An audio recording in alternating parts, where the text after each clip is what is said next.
evening and welcome to Biola University. My name is Craig Hazen. I'm the director of the Master of Arts program in Christian Apologetics here, and I'm honored to be the host tonight to get things started. Although the gym is packed with nearly 3,000 people, and it looks like you're stuffed in here pretty well, and my condolences to those of you who've already been sitting an hour and have another couple hours to go. Hang in there. Hang in there. But you're not the only ones watching. There are thousands of people in other venues on this campus. Not only that, there are people in overflow sites really across the country and around the world. We have people in 30 states and 4 different countries watching this. And a special greeting to all of you who are watching across campus and in places such as Stockholm and Sri Lanka. I hope you really enjoy this.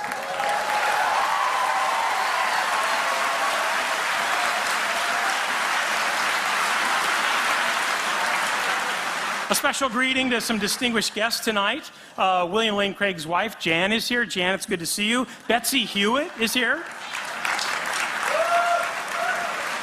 Yeah. My wife Karen Hazen is here. Dr. Barry Corey, the university president, is here.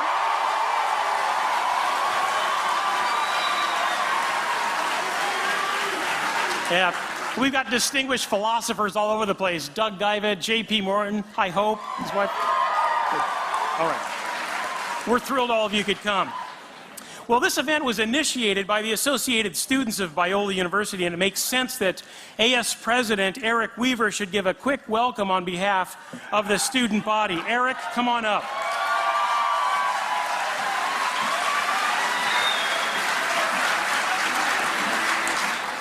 Good evening, everyone.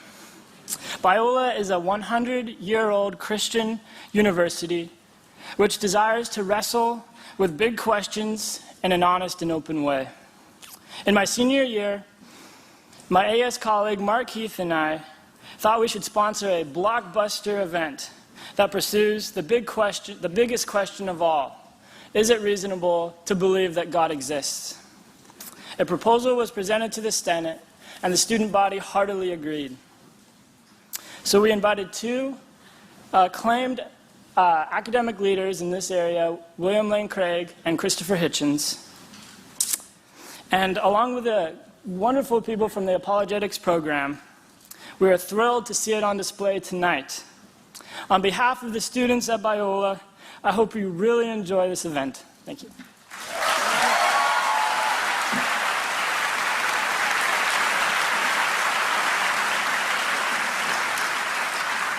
Thank you for representing the students, Eric. You're a senior. How's that job search going in this economy? Is that going well? Is that going? Yeah. We'll give you some help. Oh no, our career service is on Biola first rank.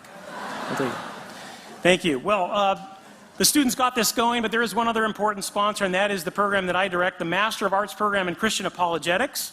If you like wrestling with the big questions, the existence of God, evidence for the resurrection, the problem of evil, the historical reliability of the Bible, reconciling science and faith, this really is a degree program for you.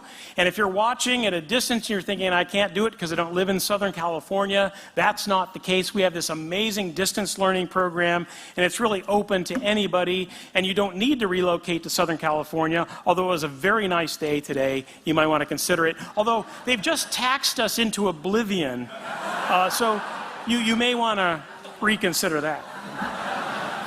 If you want to find out about these programs, check out biola.edu, biola.edu, and go to the Christian Apologetics page on that site. Well, how is this all going to work tonight? It's pretty straightforward. In fact, your handy-dandy program will tell you what's going on right up at the top inside panel, the program, numbers 1 through 8. It'll guide you through what's taking place every step of the way during the debate. So take a look at that. Toward the end, we will have some time for questions, but as you notice, there's no mic sitting up in the aisles. We are going to throw it open to the students. We have a student section up there. Bravo. Students of all stripes. Now, it's your job tonight to think up some tough questions. And I expect you to actually vet them. That is, you may have learned in school that there's no such thing as a dumb question. That is not true. Okay? Not? not to intimidate you, but check it out. Do peer review. If you come up with a question, run it by the person next to you or on either side, and let's see how it goes. So we'll throw it open for some Q&A time, and our thoughtful moderator will make sure it goes well. All right. Well, when we're done tonight, there's one other thing you need to be considering, and that is getting outside of this building to the pavilion right outside here, and several places along the walkway to pick up the featured books tonight. One is God is Not Great by Christopher Hitchens, and another one is Reasonable Faith by William Lane Craig. These are the featured books. Pick them up and you can actually have them signed. To have them signed, just walk out this building, look for all the lights, and there's some tables out there, and our distinguished debaters will be out there signing books and answering your toughest questions right there at the table, I'm sure. If you've got a lot of books at home, in fact, you own a book so you don't need another one, perhaps you can buy some DVDs or CDs of some dynamite debates and lectures that Bill Craig has done around the world. These are first-rank materials, and our apologetics program is actually the center point for getting all of these. So if you want to get them tonight, they've got wonderful special deals. Check out the red flyer in your brochure, and that will tell you the scoop. You can even pre-order tonight's debate. If you'd like to get a copy of it, it's something you want to share with a lot of people. You can pre-order it tonight, fill out the form, take it to the table, and they'll move you right through. Well, we're delighted to have Mr. Hitchens here on campus, but we realize that we theists certainly have the home court advantage. I mean, being in a basketball court, that makes a lot of sense. After all, it's a Christian university, and it even says, all glory to God or something above the bleachers there. So clearly this is a home court advantage for the theists.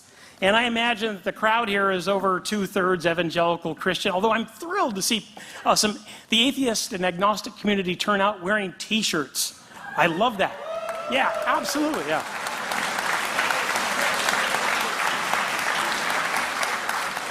I was lecturing at the University of South Florida a few weeks ago, and the entire atheist club came out wearing T-shirts, and we had the best time ever, so I expect the same tonight. Well, since we have the home court advantage, those of you who are theists, believers in God, please let's be polite to Christopher Hitchens. He's known to say a provocative thing or two. So if you could practice your polite golf clap.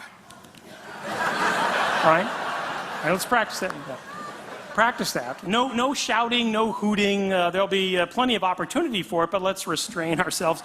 And those of you who are from the atheist and agnostic community, again, no shouting, no hooting, no hollering. In fact, Mr. Hitchens, I can guarantee, doesn't really need a lot of help. I just saw a video of him debating like 4 prominent evangelical theists in Dallas, and it really wasn't fair. We needed more theists on the panel.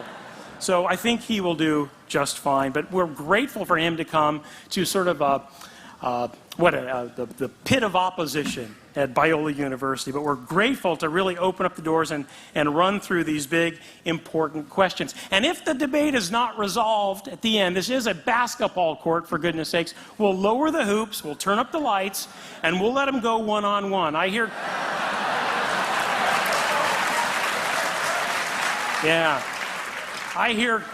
Chris has game, so we'll see how that goes. Well, let's get to it. It's my pleasure to introduce our moderator of the debate tonight, and he'll get this party started. Hugh Hewitt. Yes, Hugh Hewitt.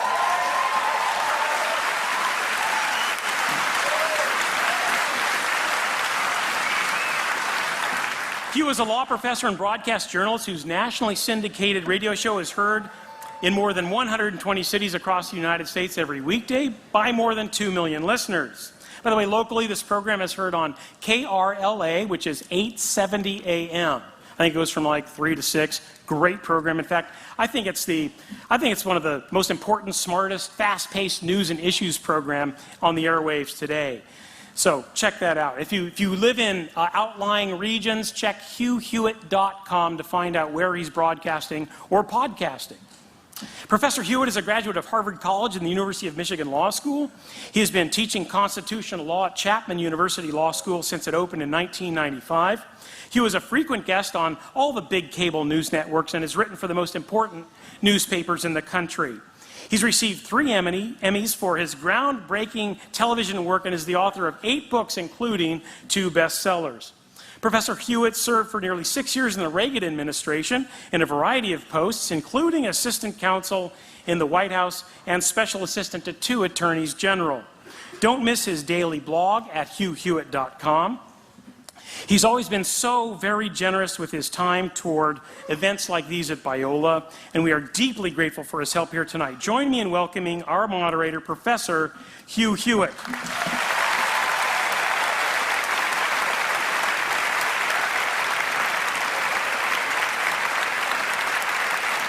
Thank you, ladies and gentlemen.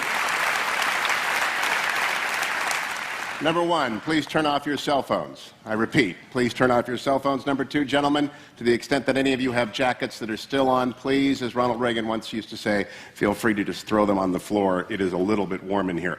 Our guests, by virtue of this crowd, it is obvious, need no introduction. I am not going to waste time, then, on elaborate introductions. I just wish to thank them both for being willing to participate in this most important of conversations. It is the best of times, it is the best of times for those who like to argue about God in the public square, largely because of the rise of new atheists such as Mr. Hitchens, Richard Dawkins, my friend William Lobdell, and others who have once again put to the center of the public stage the question of whether or not God does exist and whether or not Jesus Christ is his son.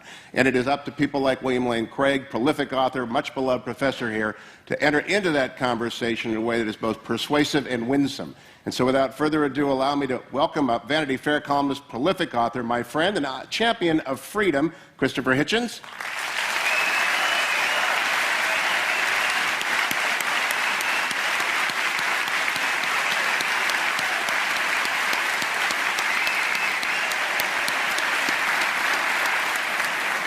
And from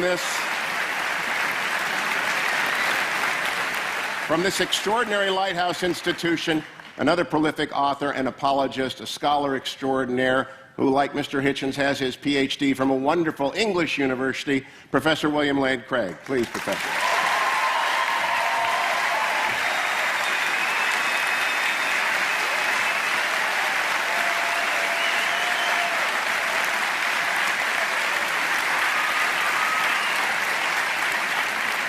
It's a very structured debate according to classical lines until the questions at the end. We begin with an opening argument, 20 minutes, to Professor Craig. Professor?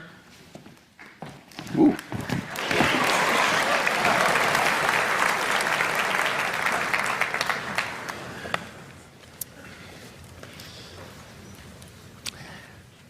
Good evening. I am very excited to be participating in this debate tonight. Jan and I used to sit in those very bleachers right over there watching our son John run up and down this court as a forward on the Biola Eagles. And so I feel like I'm playing on the home court tonight. And I want to commend Mr. Hitchens for his willingness to come into this den of lambs and to defend his views tonight. On the other hand, if I know Biola students, I suspect that a good many of you, when you came in tonight, said to yourself, I'm going to check my own views at the door, and I'm going to assess the arguments as objectively as possible. I welcome that challenge. You see, the question of God's existence is of interest not only to religion, but also to philosophy. Now, Mr. Hitchens has made it clear that he despises and disdains religion, but presumably he is not so contemptuous of philosophy.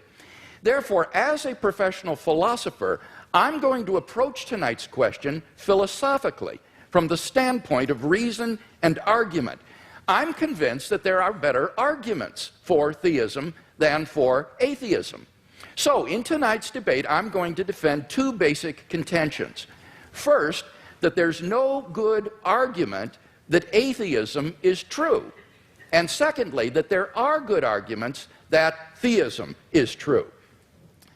Now, notice carefully the circumscribed limits of those contentions.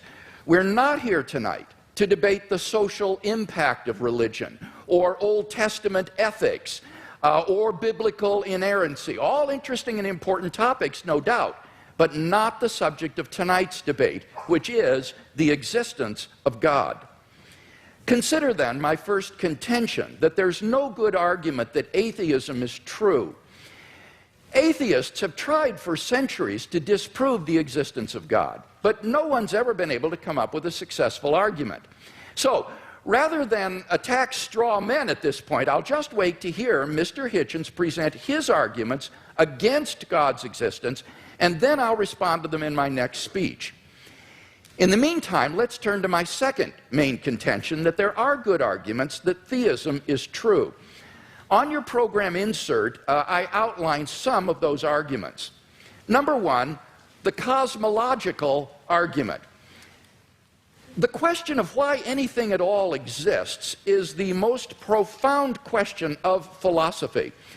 The philosopher Derek Parfit says, no question is more sublime than why there is a universe, why there is anything, rather than nothing. Typically, atheists have answered this question by saying that the universe is just eternal and uncaused. But there are good reasons, both philosophically and scientifically, to think that the universe began to exist. Philosophically, the idea of an infinite past seems absurd. Just think about it. If the universe never began to exist, that means that the number of past events in the history of the universe is infinite. But mathematicians recognize that the existence of an actually infinite number of things leads to self-contradictions. For example, what is infinity minus infinity? Well, mathematically, you get self-contradictory answers. This shows that infinity is just an idea in your mind, not something that exists in reality. David Hilbert, perhaps the greatest mathematician of the 20th century, wrote, "The infinite is nowhere to be found in reality. It neither exists in nature nor provides a legitimate basis for rational thought. The role that remains for the infinite to play is solely that of an idea." But that entails that since past events are not just ideas, but are real, the number of past events must be finite. Therefore, the series of past events can't go back forever. Rather, the universe must have begun to exist. This conclusion has been confirmed by remarkable discoveries in astronomy and astrophysics. In one of the most startling developments of modern science, we now have pretty strong evidence that the universe is not eternal in the past, but had an absolute beginning about 13 billion years ago in a cataclysmic event known as the Big Bang. What makes the Big Bang so startling is that it represents the origin of the universe from literally nothing. For all matter and energy, even physical space and time themselves, came into being at the Big Bang. As the physicist P.C.W. Davies explains, the coming into being of the universe, as discussed in modern science, is not just a matter of imposing some sort of organization upon a previous incoherent state, but literally the coming into being of all physical things from nothing. Now, this puts the atheist in a very awkward position. As Anthony Kinney of Oxford University urges, a proponent of the Big Bang theory, at least if he is an atheist, must believe that the universe came from nothing and by nothing. But surely that doesn't make sense. Out of nothing, nothing comes. So why does the universe exist instead of just nothing? Where did it come from? There must have been a cause which brought the universe into being. Now, as the cause of space and time, this being must be an uncaused, timeless, spaceless, immaterial being of unfathomable power. Moreover, it must be personal as well. Why? Because the cause must be beyond space and time. Therefore, it cannot be physical or material. Now, there are only two kinds of things that fit that description. Either an abstract object, like numbers, or else a personal mind. But abstract objects can't cause anything. Therefore, it follows that the cause of the universe is a transcendent, intelligent mind. Thus, the cosmological argument gives us a personal creator of the universe. 2, the teleological argument. In recent decades, scientists have been stunned by the discovery that the initial conditions of the Big Bang were fine-tuned for the existence of intelligent life with a precision and delicacy that literally defy human comprehension. This fine-tuning is of two sorts. First, when the laws of nature are expressed as mathematical equations, you find appearing in them certain constants, like the gravitational constant. These constants are not determined by the laws of nature. The laws of nature are consistent with a wide range of values for these constants. Second, in addition to these constants, there are certain arbitrary quantities put in as initial conditions on which the laws of nature operate. For example, the amount of entropy or the balance between matter and antimatter in the universe. Now, all of these constants and quantities fall into an extraordinarily narrow range of life-permitting values.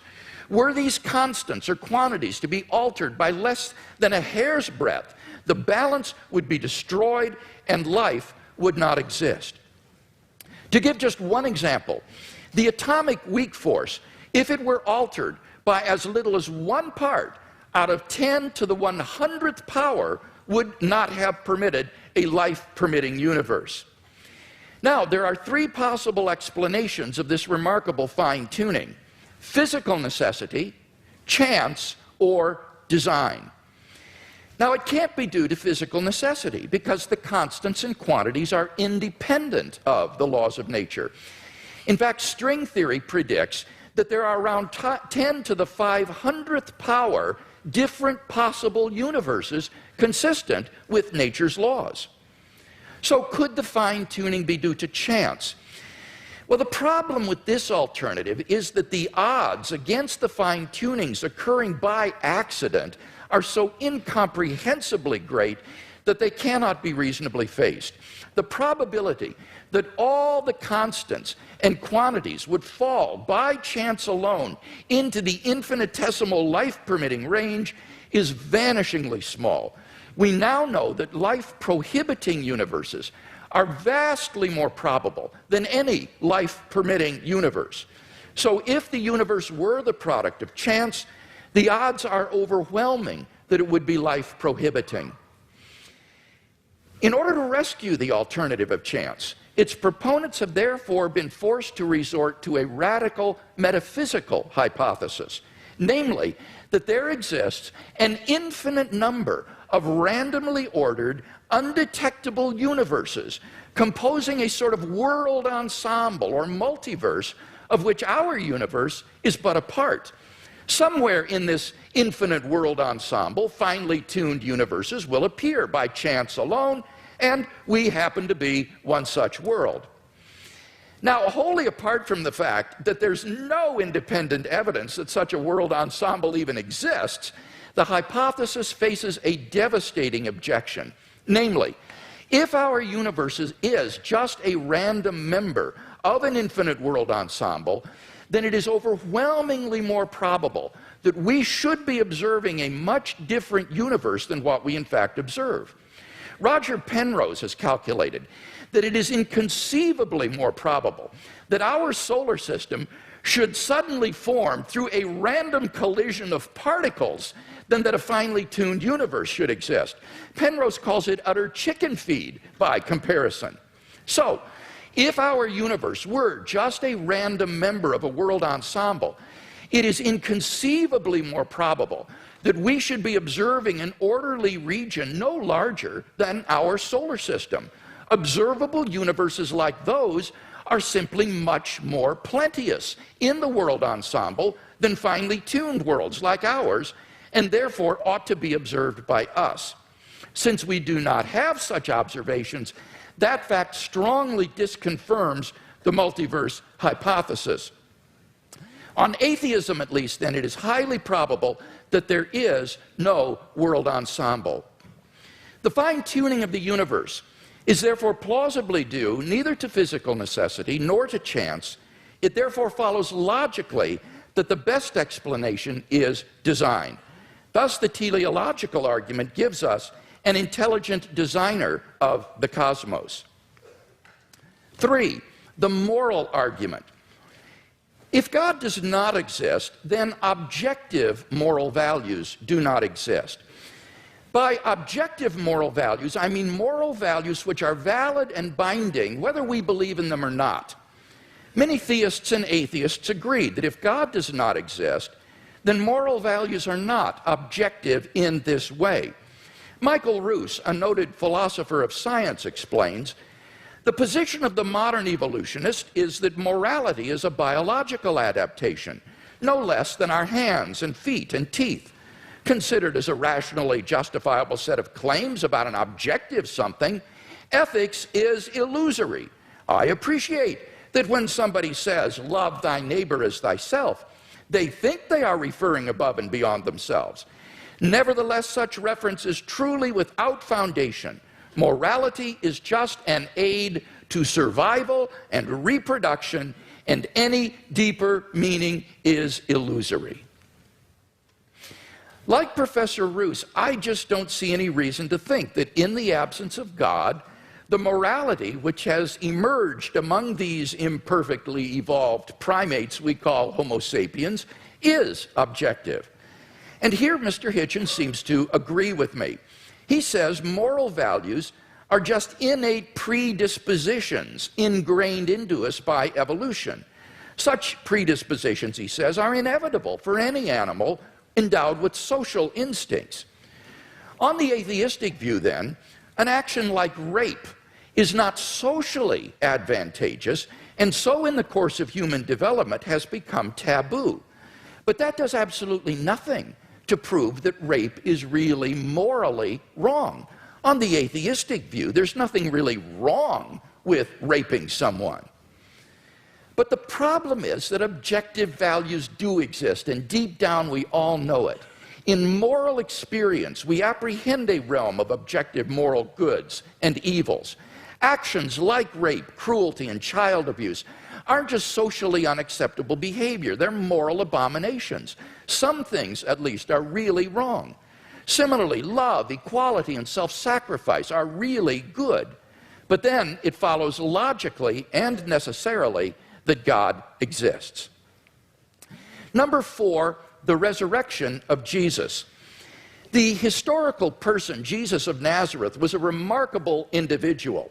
Historians have reached something of a consensus that the historical Jesus came on the scene with an unprecedented sense of divine authority, the authority to stand and speak in God's place. He claimed that in himself the kingdom of God had come. And as visible demonstrations of this fact, he carried out a ministry of miracle working and exorcisms. But the supreme confirmation of his claim was his resurrection from the dead. If Jesus did rise from the dead, then it would seem that we have a divine miracle on our hands, and thus evidence for the existence of God. Now, most people probably think that the resurrection of Jesus is something you just believe in, by faith or not. But there are actually 3 established facts recognized by the majority of New Testament historians today, which I believe are best explained by the resurrection of Jesus. Fact number 1, on the Sunday after his crucifixion, Jesus' tomb was discovered empty by a group of his women followers. According to Jakob Kramer, an Austrian specialist, by far most scholars hold firmly to the reliability of the biblical statements about the empty tomb. Fact number 2, on separate occasions, different individuals and groups experienced appearances of Jesus alive after his death. According to the prominent New Testament critic Gerd Ludemann, it may be taken as historically certain that the disciples had experiences after Jesus' death in which Jesus appeared to them as the risen Christ. These appearances were witnessed not only by believers, but also by unbelievers, skeptics, and even enemies. Fact number 3, the original disciples suddenly came to believe in the resurrection of Jesus despite having every predisposition to the contrary. Jews had no belief in a dying, much less rising Messiah, and Jewish beliefs about the afterlife prohibited anyone's rising from the dead before the resurrection at the end of the world. Nevertheless, the original disciples came to believe so strongly that God had raised Jesus from the dead that they were willing to die for the truth of that belief. N.T. Wright, an eminent New Testament scholar, concludes, "That is why, as a historian, I cannot explain the rise of early Christianity unless Jesus rose again, leaving an empty tomb behind him." Attempts to explain away these three great facts, like the disciples stole the body or Jesus wasn't really dead, have been universally rejected by contemporary scholarship. The simple fact is that there just is no plausible naturalistic explanation of these facts.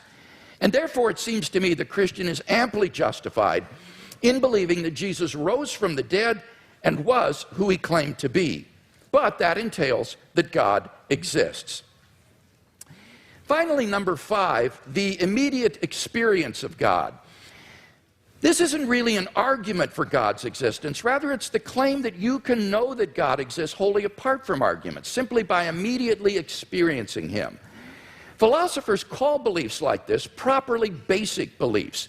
They aren't based on other beliefs. Rather, they're part of the foundation of a person's system of beliefs.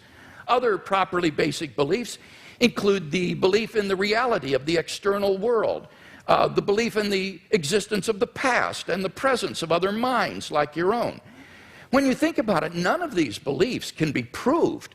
But although these sorts of beliefs are basic for us, that doesn't mean they're arbitrary. Rather, they're grounded in the sense that they're formed in the context of certain experiences. In the experiential context of seeing and hearing and feeling things, I naturally form the belief in a world of physical objects. And thus my beliefs are not arbitrary, but appropriately grounded in experience. They're not merely basic, but properly basic.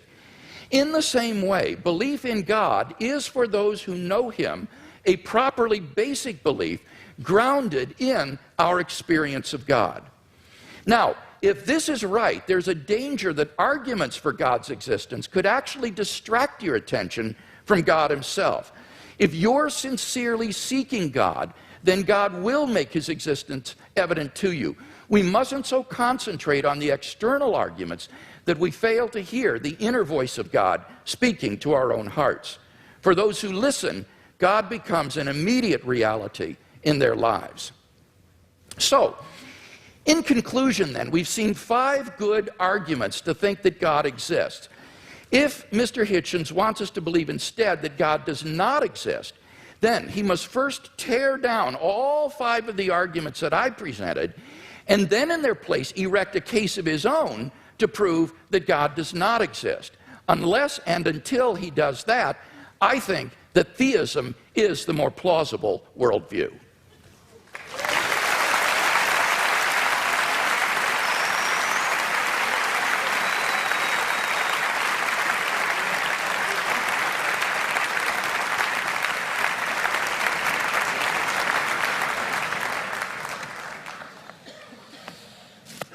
Well, am I audible?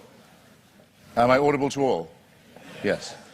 Well, ladies and gentlemen, brothers and sisters, comrades, friends, thanks for coming out, as Senator Larry Craig actually did say at his press conference.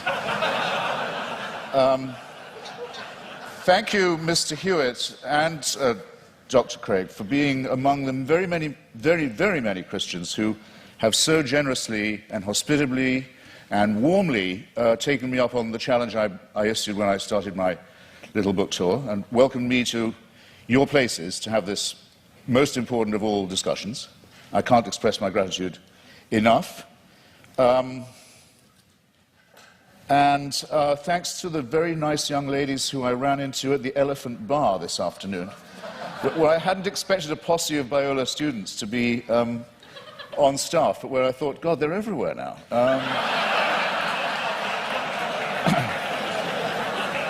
Now, what I have discovered in voyaging around this country and others in this debate, and just debating with Hindus, with Muslims, with the Jews, with Christians of all stripes, is that the arguments are all essentially the same for belief in the supernatural, for belief in faith, for belief in God, but that there are very interesting and noteworthy discrepancies between them. And one that I want to call attention to at the beginning of this evening is between those like my friend Doug Wilson, with whom I've now done a book of argument about Christian apologetics, who would call himself a presuppositionalist, in other words, for whom really it's only necessary to discover the workings of God's will in the cosmos, and to assume that the truth of Christianity is already proven, and what are called, and they include Dr. Craig with great honor and respect in this, the evidentialists.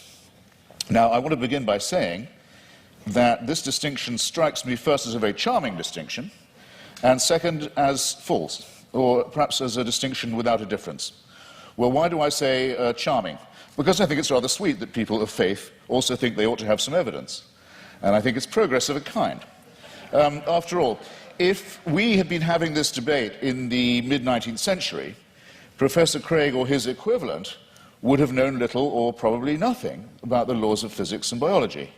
Maybe even less than I know now, which is to say quite a lot in its way. And they would have grounded themselves, or he would have grounded himself, on faith, on Scripture, on revelation, on the prospect of salvation, on the means of grace, and the hope of glory, and perhaps on Paley's natural theology.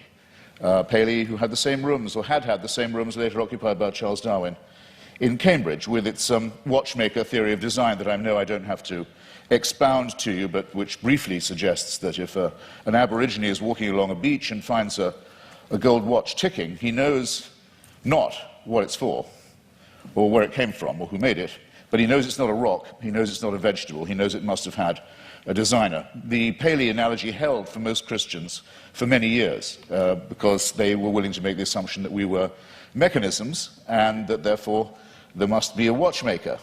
But now that it's been, here's where the presuppositionalist versus evidentialist dichotomy begins to kick in. Now it's been rather painstakingly and elaborately demonstrated, to the satisfaction of most people, I don't want to just use arguments from authority, but it's not very much contested anymore, that we are not designed as creatures, but that we evolved by a rather laborious combination of random mutation and natural selection into the species that we are today. It is, of course, open to the faithful to say that all this was, now that they come to know it, now that it becomes available to everybody, now that they think about it, and now that they've stopped opposing it or trying to ban it, then they can say, actually, on second thought, the evolution was all part of the design. Well, as you will recognize, ladies and gentlemen, there are some arguments I can't be expected to refute or rebut, because there's no way around that argument.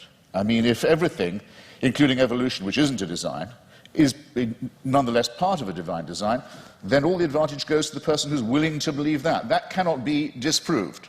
But it does seem to me a very poor and very weak argument, because the test of a good argument is that it is falsifiable, not that it's unfalsifiable. So this, I would therefore, this tactic or this style of argument, which we've had some evidence of this evening, I would rebaptize, or might I dare say I would rechristen it, as retrospective evidentialism. In other words, everything can, in due time, if you have enough faith, be made to fit. And you too are all quite free to believe that a sentient creator deliberately, consciously put himself, a being, put himself or herself or itself to the trouble of going through huge epochs of birth and death of species over eons of time, in which 99%, in the course of which at least 99.9% of all species, all life forms ever to have appeared on Earth have become extinct, as we nearly did as a species ourselves. I invite you to look up the very alarming and beautiful and brilliant account by the National Geographic's coordinator of the Genome Project. By the way, you should send in your little sample from the inside of your cheek and have your African ancestry traced. It's absolutely fascinating to follow the mitochondrial DNA that we all have in common, and that we have in common with other species, other primates, and other life forms, and find out where in Africa you came from. But there came a time, probably about 180,000 years ago, when, due to a terrible climatic event, probably in Indonesia, an appalling global warming crisis occurred. And the estimate is that the number of humans in Africa went down to between 40 and 30,000. this close, think about fine-tuning, this close to joining every other species that had gone extinct. And that's our Exodus story, is that somehow, we don't know how, because it's not written in any scripture, it's not told in any book, it's not part of any superstitious narrative, but somehow the escape from Africa to cooler latitudes was made. But that's how close it was. You have to be able to imagine that all this mass extinction and death and randomness is the will of a being. You are absolutely free to believe that if you wish.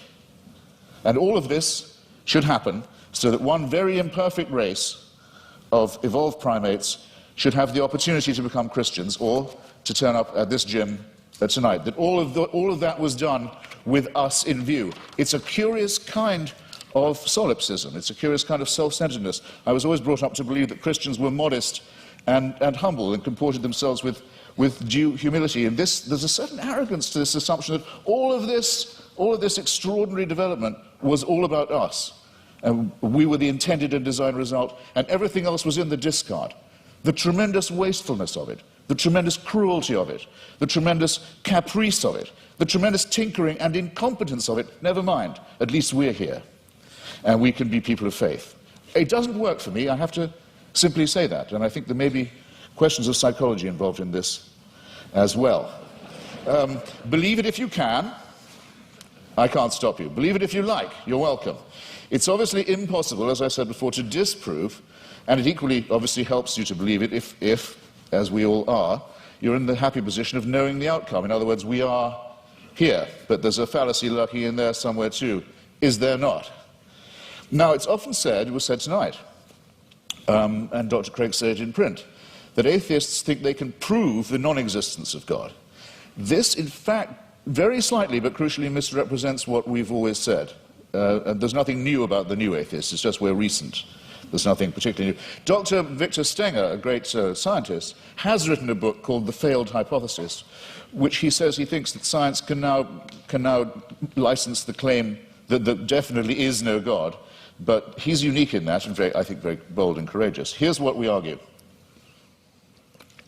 We argue quite simply that there's no plausible or convincing reason, certainly no evidential one, to believe that there is such an entity, and that all observable phenomena, including the cosmological one to which I'm coming, are explicable without the hypothesis. You don't need the assumption. And this objection itself, our school, falls into at least two, perhaps three sections. There's no such thing, no such word, though there should be, as adeism, or as being an adeist, but if there was one, I would say that's what I was. I don't believe that we are here as the result of a design, or that by making the appropriate propitiations and adopting the appropriate postures and following the appropriate rituals, we can overcome death. I don't believe that, and for a priori reasons, don't. If there was such a force, which I cannot prove by definition that there was not, if there was an entity that was responsible for the beginning of the cosmos, and that also happened to be busily engineering the very laborious production of life on our little planet, it still wouldn't prove that this entity cared about us, answered prayers, cared what church we went to, or whether we went to one at all, cared who we had sex with, or in what position, or by what means, cared what we ate, or on what day, cared whether we lived or died. There's no reason at all why this entity isn't completely indifferent to us. You cannot get from deism to theism except by a series of extraordinarily generous to yourself assumptions. The deist has all his work still ahead of him to show that it leads to revelation, to redemption, to salvation, or to suspensions of the natural order, in which hitherto you've been putting all your faith, all your evidence is on scientific and natural evidence, or why not, for a change of pace and a change of taste, say yes, but sometimes this same natural order, which is so miraculous in observation, no question about it, is so impressive in its favoring the conditions for life in some ways, but it's randomly suspended when miracles are required. So with caprice and contempt, these laws turn out not to be so important after all, as long as the truth of religion can be proved by their being rendered inoperative. This is having it both ways in the most promiscuous and exorbitant manner in my submission. Bear in mind also that these are not precisely the differences between Dr. Craig and myself, I mean, morally or intellectually equivalent claims. After all, Dr. Craig, to win this argument, has to believe and prove to a certainty. He's not just saying there might be a God, because he has to say there must be one, otherwise we couldn't be here and there couldn't be morality. It's not a contingency for him. I have to say that I appear as a skeptic who believes that doubt is the great engine, the great fuel of all inquiry, all discovery, and all innovation, and that I doubt these things. The disadvantage, it seems to me, in the argument goes to the person who says, no, I know it, it must be true, it is true. We're too early in the study of physics and biology, it seems to me, to be dealing in certainties of that kind, especially when the stakes are so high. It seems to me, to put it in a condensed form, extraordinary claims, such as the existence of a divine power with a son who cares enough to come and redeem us, extraordinary claims require truly extraordinary evidence. I don't think any of the evidence we heard from Dr. Craig, brilliantly marshalled as it was extraordinary enough to justify the extreme claims that are being made and backed by it. Hypocrisy, said La Rochefoucauld, is the compliment that vice pays to virtue. Retrospective evidentialism strikes me in something of the same sort of light. It's a concession made to the need for fact. Maybe we better have some evidence to go along with our faith, but look at what Dr. Craig says in his book. He says, I'll quote directly, he says, should a conflict arise between the witness of the Holy Spirit to the fundamental truth of the Christian faith and beliefs based on argument and evidence, then it is the former which must take precedence over the latter.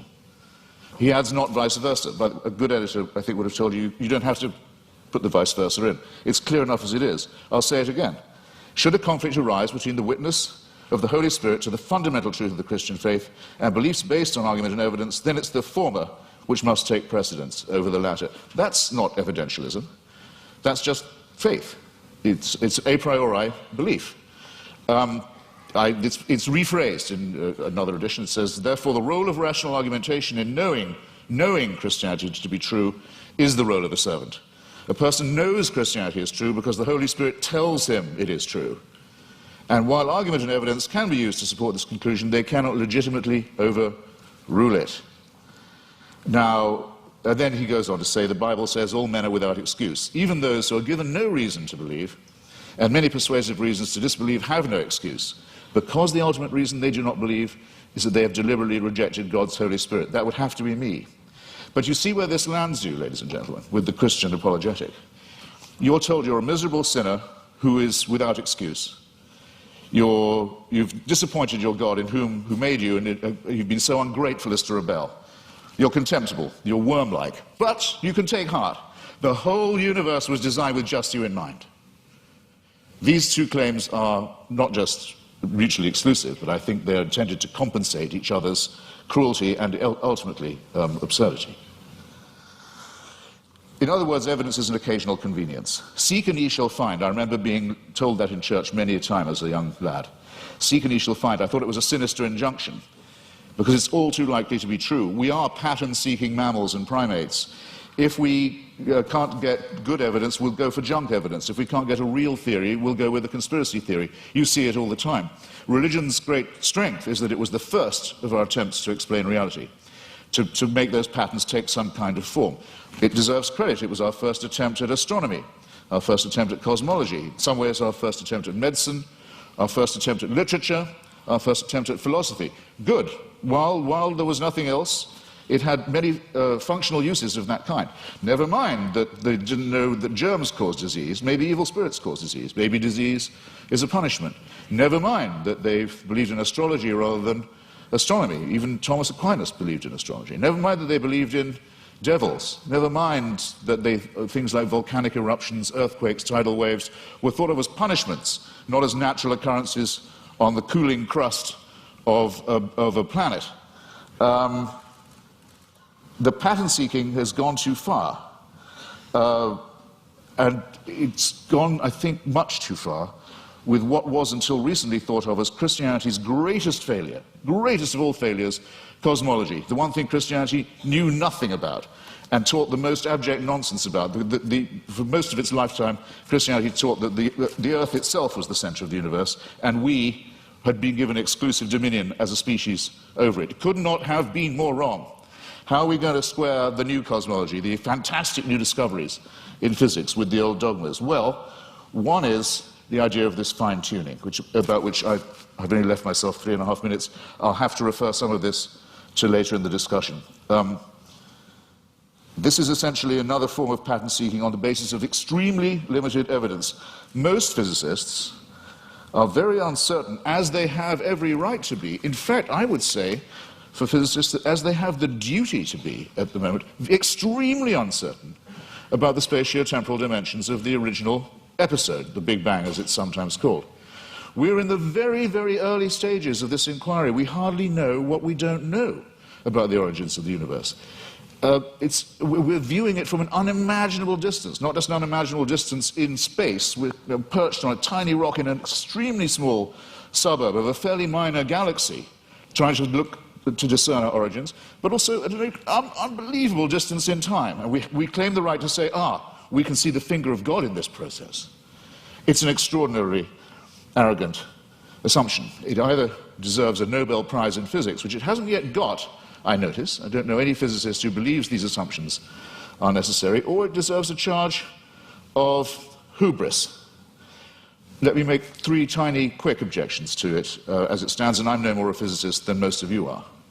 I'll make these lay objections. 1, was there pre-existing material for this extra spatio-temporal being to work with? Or did he just will it into existence, the ex nihilo? Who designed the designer? Don't you run the risk with the presumption of a God and a designer and an originator of asking, well, where does that come from, where does that come from, and locking yourself into an infinite regress? Why are there so many shooting stars, collapsed suns, failed galaxies? We can see with the aid of a telescope, sometimes we can see with the naked eye. The utter failure, the total destruction of gigantic, unimaginable sweeps of outer space. Is this fine-tuning, or is it extremely random, capricious, cruel, mysterious, and incompetent? And have you thought of the nothingness that's coming? We know we have something now, and we speculate about what it might have come from, and there's a real question about ex nihilo, but nihilo is coming to us. In the night sky, you can already see the Andromeda Galaxy. It's heading straight for ours on a collision course. Is that part of a design? Was it fine-tuned to do that? We know that from the red light shift of the Hubble telescope, or rather Edwin Hubble's original discovery, the universe is expanding away from itself at a tremendous rate. It was thought that rate would go down for Newtonian reasons. No, it's recently been proved by Professor Lawrence Krauss, the rate of expansion is increasing. Everything is exploding away even faster. Nothingness is certainly coming. Who designed that? And that's all if before these things happen, we don't have the destruction of our own little solar system, in which already there's only one planet where anything like life can possibly be supported. All the other planets are too hot or too cold to support any life at all, and the sun is due to swell up, burn us to a crisp, boil our oceans and die, as we've seen all the other suns do in the night sky. This is not fine-tuning, ladies and gentlemen, and if it's the work of a designer, then there's an indictment to which that designer may have to be subjected. I'm out of time. I'm very grateful for your kindness and hospitality. Thank you.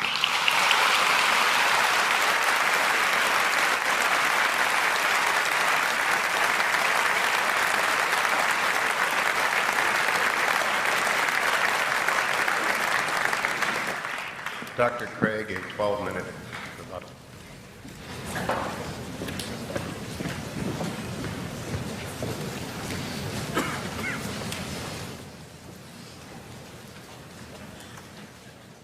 You'll remember that in my opening speech, I said I would defend 2 basic contentions in tonight's debate. First, that there's no good argument that atheism is true. Now, far from being a point of contention tonight, as far as I understood Mr. Hitchens' last speech, he would agree with that first statement, that there is no good argument that atheism is true. He says, I simply don't have any positive reason to believe in God, But he doesn't really give an argument against God's existence. Indeed, he seems to suggest that's impossible. But notice that doesn't prove atheism. That just leaves you with agnosticism, namely, you don't know if there's a God or not. So at best, you're left merely with agnosticism. We don't see any good reason to think that atheism is true. Now, he did make some remarks about the theory of evolution, which at least insinuated that this was somehow incompatible with theism. And I have 2 points to make about this. First, I think that the theory of biological evolution is simply irrelevant to the truth of Christian theism. Genesis 1 admits all manner of different interpretations, and one is by no means committed to six-day creationism. Howard Van Til, who is a professor at Calvin College, writes, "Is the concept of special creation required of all persons who trust in the Creator God of Scripture? Most Christians in my acquaintance who are engaged with either scientific or biblical scholarship have concluded that the special creationist picture of the world's formation is not a necessary component of Christian belief. Nor is this a retreat caused by modern science. St. Augustine in the AD 300s, in his commentary on Genesis, pointed out that the days don't need to be taken literally, nor need the creation be a few thousand years ago. Indeed, he suggested that God made the world with certain special potencies that would gradually unfold over time and develop. And this interpretation came 1,500 years before Darwin, so that it is not a forced retreat in the face of modern science. So any doubts that I would have about the theory of biological evolution would be not biblical, but rather scientific. Namely, what it imagines is fantastically improbable. Barrow and Tipler, 2 physicists, in their book, The Anthropic Cosmological Principle, list 10 steps in the course of human evolution, each of which is so improbable that before it would occur, the sun would have ceased to be a main sequence star and incinerated the Earth. And they calculate the probability of the evolution of the human genome to be somewhere between 4 to the negative 180th power to the 110,000th power, and 4 to the negative 360th power to the 110,000th power. So if evolution did occur on this planet, it was literally a miracle, and therefore evidence for the existence of God. So I don't think this is an argument for atheism. Quite the contrary, it really provides good grounds for thinking that God superintended the process of biological development. So the Christian can be open to the evidence to follow it where it leads. By contrast, as Alvin Plantinga has said, for the naturalist, evolution is the only game in town. No matter how fantastic the odds, no matter how improbable, it's got to be true, because there is no intelligent creator and designer. So in one sense, you've got to feel a little sorry for the atheist. He can't really follow the evidence where it leads. His presuppositions determine the outcome. By contrast, if there is a fine-tuner and creator of the universe, then already in the initial conditions of the Big Bang, you have an elaborately designed universe that permits the evolution and existence of intelligent life. And I think evolution simply layers on more improbability. Now, Mr. Hitchens says, but why did God wait so long, all that waste during this time? Well, that sort of concern with efficiency is only of importance to someone with either limited time or limited resources, or both. But in the case of God, he has both unlimited resources and unlimited time, and therefore it's simply not important to do this in a quick way. Well, now, Mr. Hitchens says, but why did God wait so long before he sent Christ? Human beings have existed for thousands of years on this planet before Christ's coming. Well, what's really crucial here is not the time involved, rather it's the population of the world. The Population Reference Bureau estimates that the number of people who have ever lived on this planet is about 105 billion people. Only 2% of them were born prior to the advent of Christ. Eric Krapes of the Survey Research Center at the University of Michigan's Institute for Social Research says, God's timing couldn't have been more perfect. Christ showed up just before the exponential explosion in the world's population. The Bible says in the fullness of time, God sent forth his Son. And when Christ came, The nation of Israel had been prepared. The Roman peace dominated the Mediterranean world. It was an age of literacy and learning. The stage was set for the advent of God's Son into the world. And I think in God's providential plan for human history, we see the wisdom of God in orchestrating the development of human life and then in bringing Christ into the world in the fullness of time. So I don't see that there are any good grounds here for thinking that this provides reason for atheism. Now, what about my arguments for theism? Mr. Hitchens had some general remarks here. He says it's difficult to get from deism to theism. Now, I want to point out that's a false use of these terms. This is simply confused. Deism is a type of theism. Theism is the broad worldview that God exists. Deism is a specific kind of theism that says God has not revealed himself directly in the world. Now, my arguments are a cumulative case for Christian theism. They add up to the belief in the God that has been revealed by Jesus of Nazareth. Now, Mr. Hitchens says, but you must prove this with certainty. Not at all. I am not claiming these arguments demonstrate Christian theism with certainty. I'm saying that this is the best explanation of the data when you compare it with other competing hypotheses. I think it's more probable than not. He quotes me as to saying the Holy Spirit's witness is the basis for knowing Christianity to be true, and I affirm that. I think the fundamental way in which we know Christianity is true is through the objective inner witness of God's Holy Spirit, what I called the immediate knowledge of God himself in my fifth point. On the basis of that, we have a properly basic belief in the existence of God and the truth of Christianity. But when it comes to showing someone else that what we know through the witness of the Holy Spirit is true, here we appeal to argument and evidence as I've done tonight. And the arguments and evidence that I've appealed to are largely deductive arguments. This isn't retrospective evidentialism.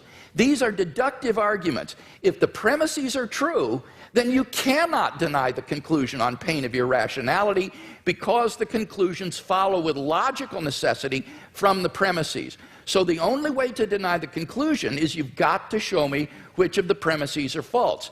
That's why you've got that program insert with the premises in your program for these arguments. Mr. Hitchens needs to identify which premises of the argument he rejects as false if he's to reject the conclusions.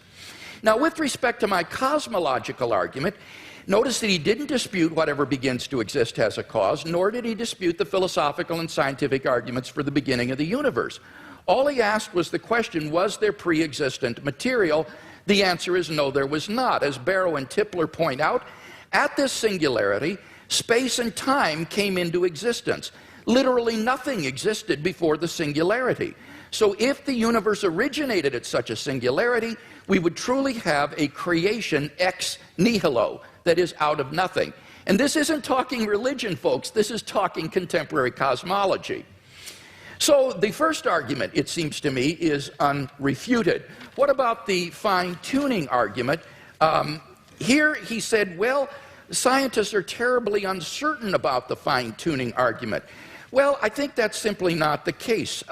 Sir Martin Rees, the Royal Astronomer Royal of Great Britain, has said, the laws governing our universe appear to be finely tuned for our existence. Everywhere you look, there are yet more examples. Wherever physicists look, they see examples of fine-tuning. Ernan McMullen, philosopher of science, says it seems safe to say that later theory, no matter how different it may be, will turn up approximately the same numbers. And the numerous constraints that have to be imposed on these numbers seem both too specific and too numerous to evaporate entirely. So that it's very unlikely that this fine-tuning is going to vanish or be explained away. Now, Mr. Hitchens responds, but we're headed toward nothingness. We're ultimately going to be doomed, and therefore the universe is not designed. Well, now, this is not a very powerful objection. The temporal duration of something is irrelevant to whether it's been designed. The products of human intelligence and engineering, like computers and automobiles, will eventually decay and cease to exist, but that doesn't mean they weren't designed. I think the real objection he's getting at here is why would God create mankind only to have it go extinct? But of course, you see, on the Christian view, that's false. That is an atheistic assumption. On the Christian view, life does not end at the grave, and God has given assurance of this by raising Jesus from the dead. So the objection simply has no purchase against Christian theism. So it seems to me that the fine-tuning argument is also unrefuted. What about the moral argument? We saw that without God there are no objective moral values. Mr. Hitchens agrees with this.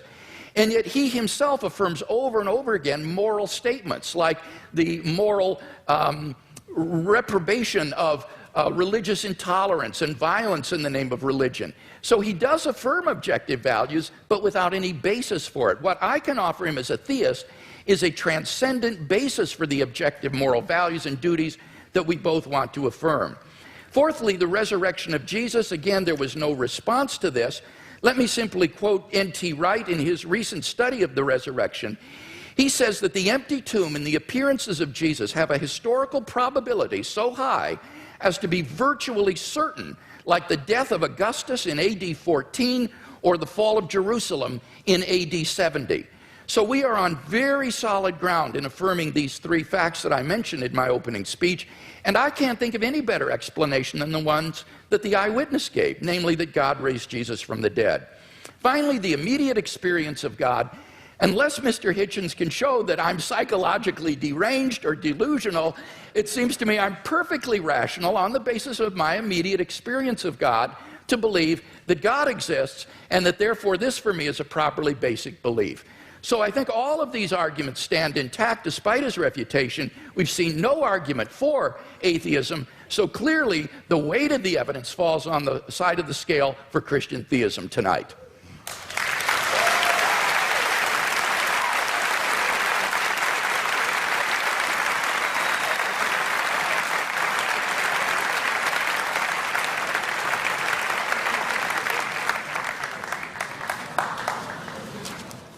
There is a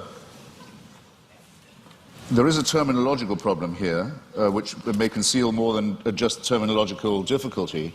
The proposition that atheism is true, or that is a misstatement of what I have to prove and what we believe. There's an argument among some of us as to whether we need the word at all. In other words, I don't have a special name for my unbelief in tooth fairies, say, or witches, or in Santa Claus. I just don't think that they're there.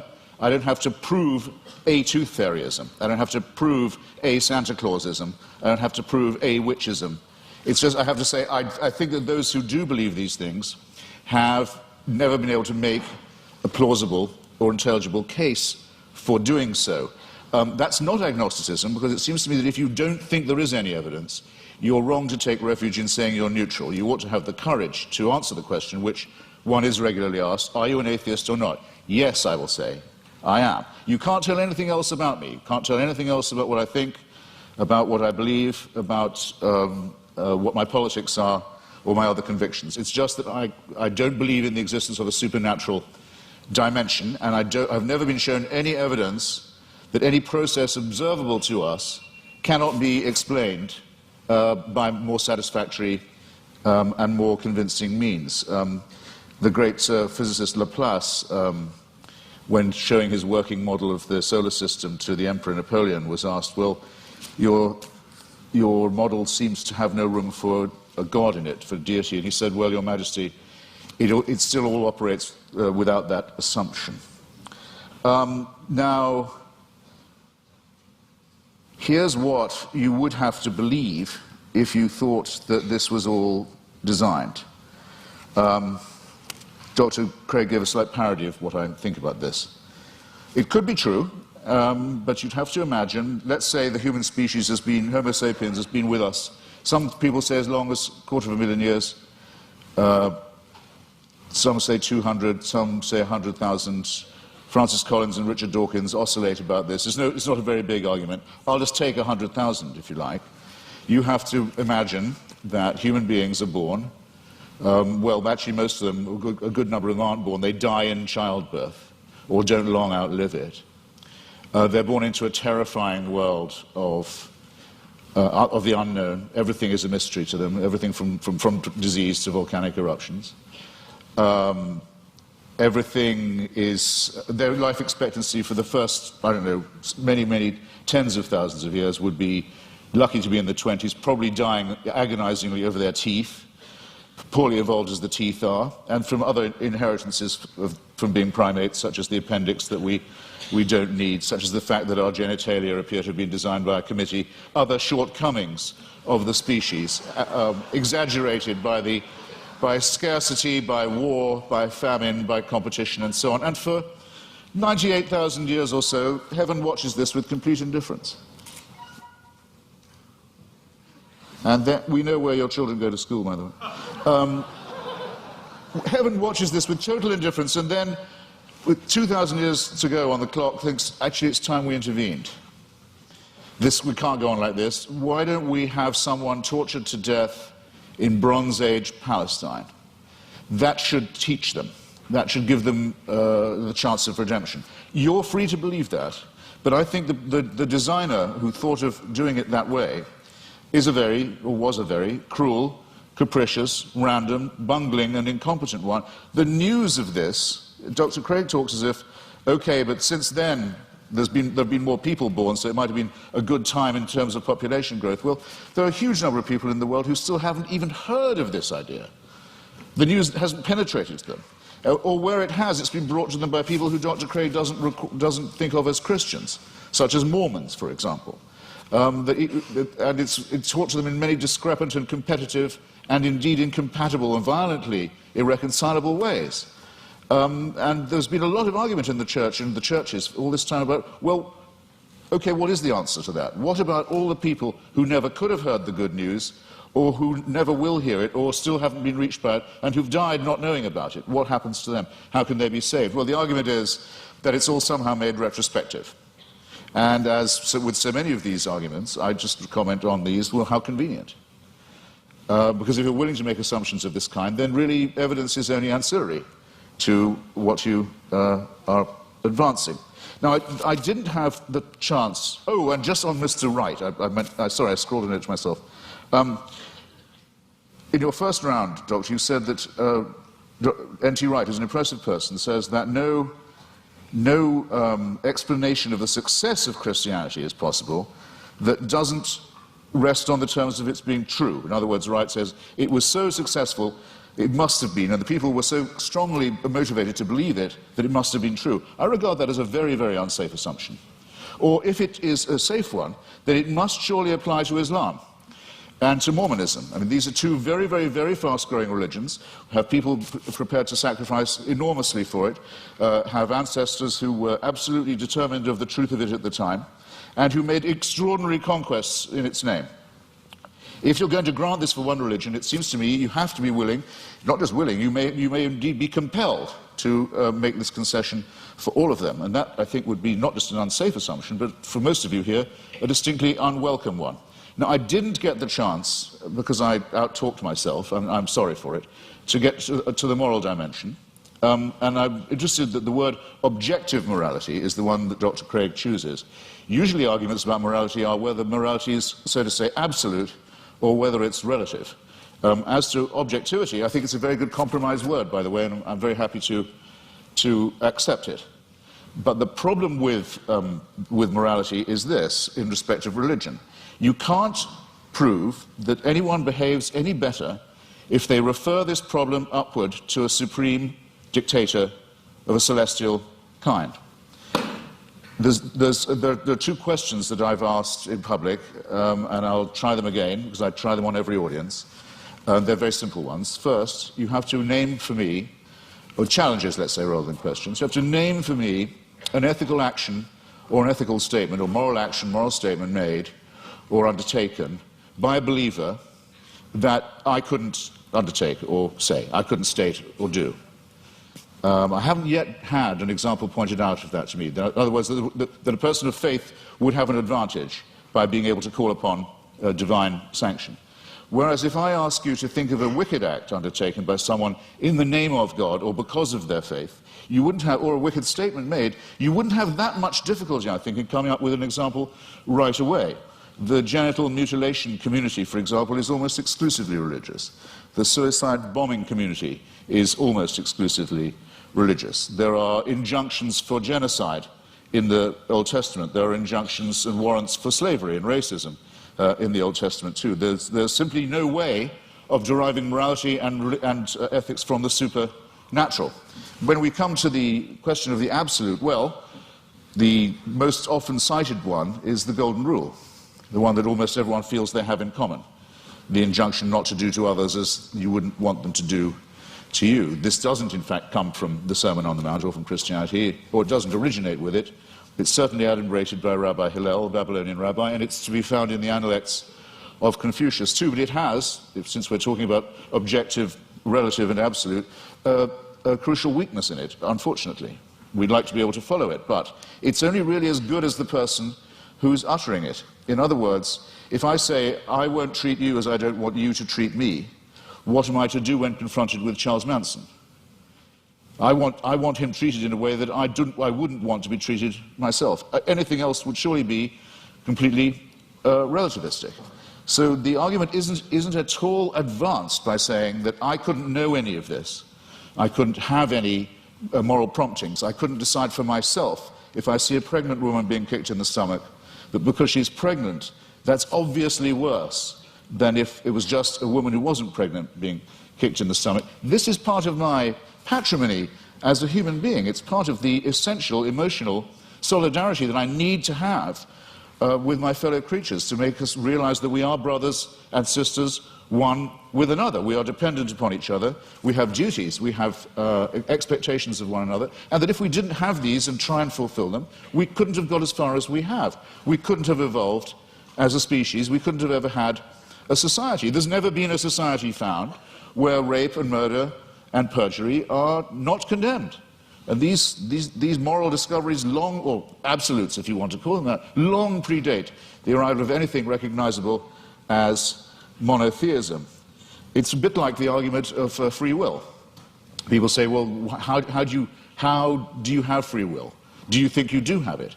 Well, it's a very, very difficult subject indeed. Some religions say you don't, in effect, have it, that all is determined by heaven. You're really only a plaything in a larger game. I take that to be some of the point of Calvinism. There are some schools of Islam also that say it is only as Allah wills. There's no will of yours really involved, as long as you're willing to make the prostration and the obedience. So the connection between religion and free will isn't as simple, as easy as some people like to think it is. But I would say, yes, I think we have free will. And when asked why I think so, I would have to take refuge in philosophical irony and say, because I don't think we have any choice but to have free will. But at least I know at this point that I'm being ironic, and that some of the irony is at my own expense, and it's a risk I have to be willing to run. But the Christian answer is, of course you have free will. The boss insists upon it. This somewhat degrades the freedom and redefines the idea of will. And it seems to me also that there's something degrading in the idea of saying that morality is derived in the same way, that it comes from on high, that we ourselves are not good enough, that we don't have the dignity, we don't have the self-respect, we don't have the character to know a right action or a right statement when we see it or when we want to perform it. It's this servile element in religion. It's not, strictly speaking, the subject of our debate this evening, I know, but I'm damned if I completely forego it. It's the idea that buried in the religious impulse is actually the wish to be unfree, is the wish for an immovable, unchangeable, celestial authority, a kind of heavenly North Korea that will take our decisions away from us and commit us only to worship and praise and thank a great leader and his son, the dear leader, forever and ever and ever. I'm so glad there's no evidence that this is true. Thank you.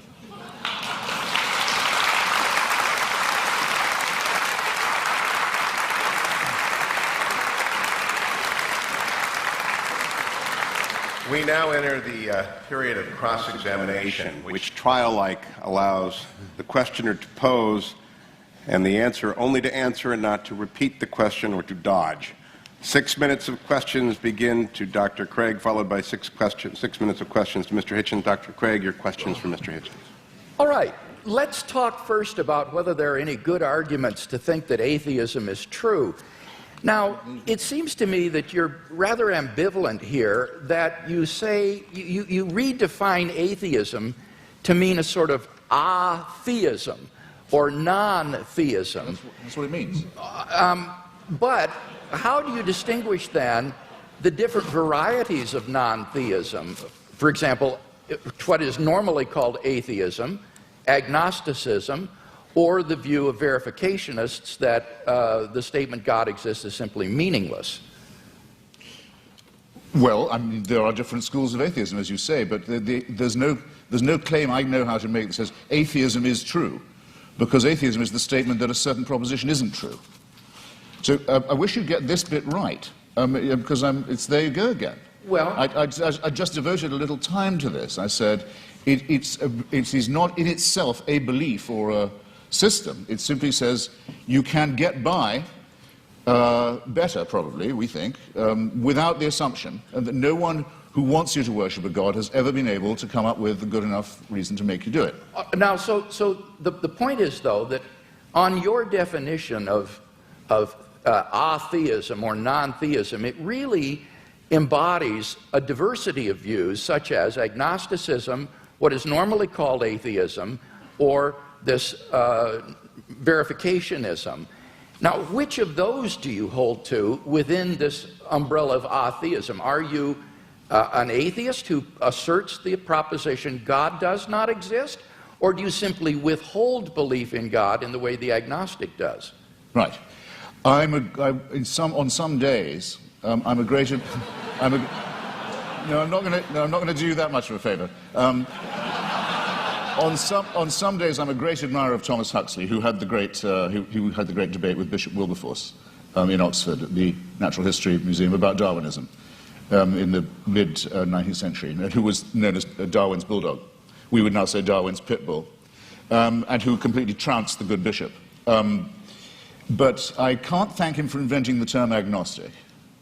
And I can't thank him for some of his social Darwinist positions either, some of which are rather unattractive. Now, I need an answer to this. Unattractive, My time yeah. is fleeting. But because I think agnosticism is evasive.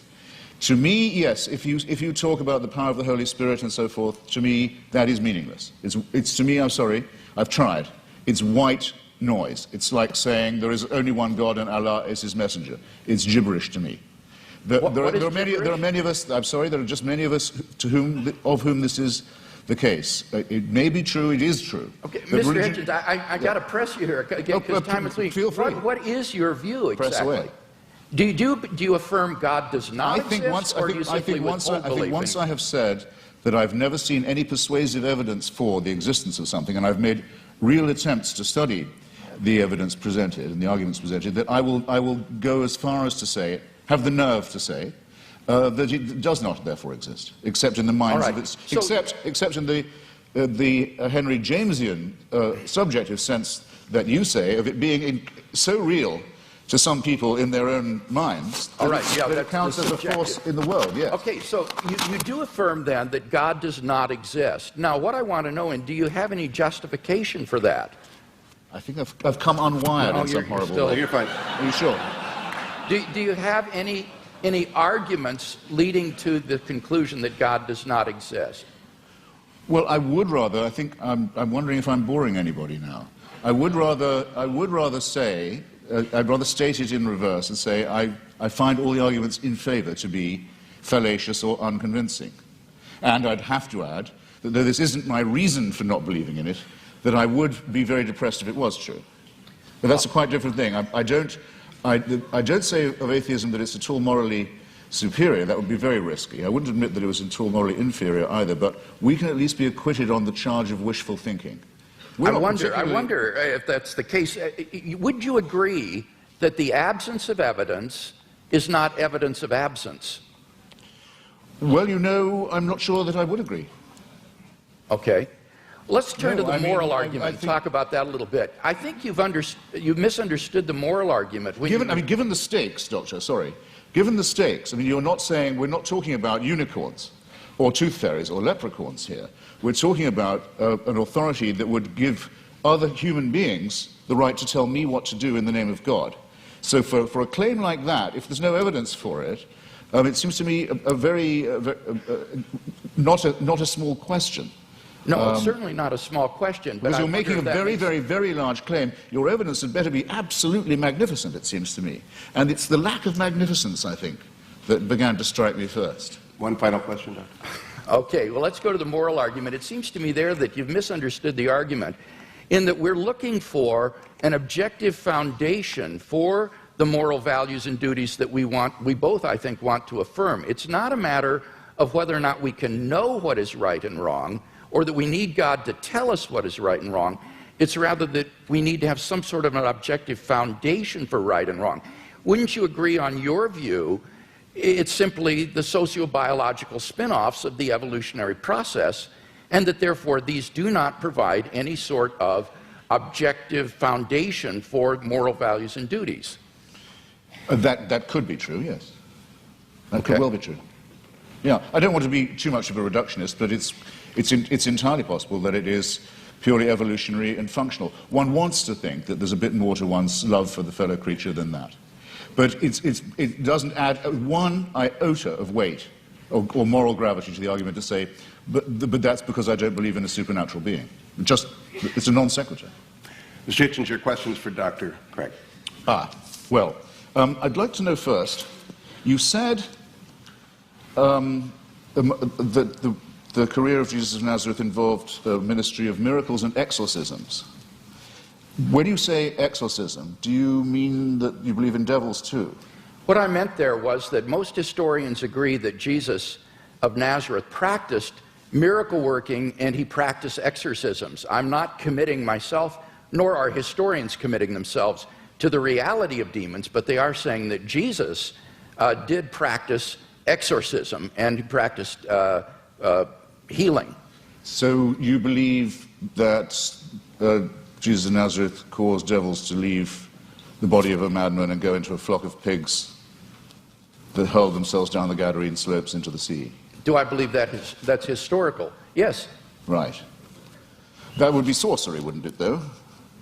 No, it would be an illustration of Jesus' ability to command even the forces of darkness, and therefore an illustration of the sort of divine authority that he was able to command and exercise. This, as I say, is illustrative of this unprecedented sense of divine authority that Jesus of Nazareth had, that he even could command the forces of darkness and that they would obey.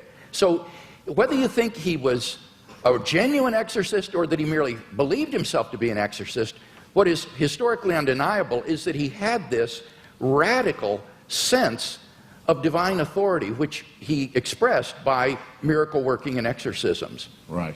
And you believe he was born of a virgin? Yes, I believe that as a Christian. I couldn't claim to prove that historically. That's not part of my case tonight. But I as a Christian, I believe that. And I know you believe in the resurrection, but yes, and for that I think that we have good evidence. As a matter of biblical, what shall we call it, consistency, it's said in one of the Gospels that at the time of the crucifixion, all the graves of Jerusalem were opened, and all the tenants of the graves walked the streets and greeted their old friends. It makes the resurrection sound rather a commonplace in the greater Jerusalem area. That's in the Gospel of Matthew, and that's actually attached to a crucifixion narrative. That's what I said. It says at the time of the crucifixion. Yes, that's right. At the time of the crucifixion, it says that there were appearances of Old Testament saints in Jerusalem at the time. This is part of Matthew's description of the crucifixion scene. Do you believe that? I don't know whether Matthew intends this to be apocalyptic imagery or whether he means this to be taken literally. I've not studied it in any depth, and I'm open-minded about it. I'm willing to be convinced one way or the other. You see, the reason I'm pressing you is this because, we know from Scripture that the pharaohs, the magicians, could produce miracles. In the end, Aaron could outproduce them. But what I'm suggesting to you is even if the laws of nature can be suspended and great miracles can be performed, it doesn't prove the truth of the doctrine of the person who's performing them. Or would you not agree to that? Not necessarily. I think that's right. So somebody could be casting out devils from pigs, and that wouldn't prove he was the Son of God. I think that's right. In fact, there were Jewish exorcists. The only point that I was trying to make there was that this was illustrative of the kind of divine authority that Jesus claimed, especially since he didn't cast them out in God's name, or he didn't perform miracles by praying to God. He would do them in his own authority. So that Jesus exercised an authority that was simply unheard of at that time, and for which he was eventually crucified because it was thought to be blasphemous. Well, it was thought to be blasphemous to claim to be the Messiah, to be exact. I mean, the people who got the closest look at him, the Jewish Sanhedrin, thought that his claims were not genuine. So remember, if you're resting anything on eyewitnesses, the ones who we definitely know were there thought he was bogus. But, okay, I think I've got a rough idea, assuming you make that assumption of his pre-existing divinity, that it's a presuppositionalist case, I can see what you're driving at. Well, no, I'm not a I've got another question for you, which is this. How many religions in the world do you believe to be false? I don't know how many religions in the world there are, so I Well, can't could you name... Right. Fair enough. I'll see if I can't narrow that down. That was a clumsily asked question, I admit. Do you regard any of the world's religions to be false? Excuse me? Do you regard any of the world's religions to be false preaching? Yes, I think, yeah, certainly. Would you name one, then? Islam. That's quite a lot. Pardon me? That's quite a lot. Yes. Do you think it's moral to preach false religion?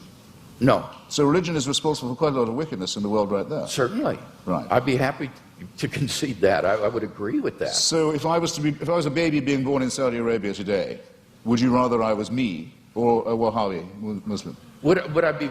Would rather be what? Would you rather it was me? It was an atheist baby or a Wahhabi baby?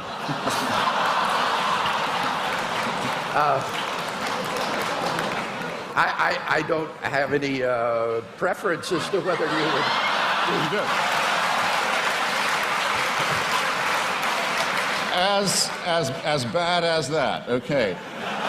I've only got a few seconds. It's a serious question. I shouldn't squander it. Are there any Christian denominations you regard as false?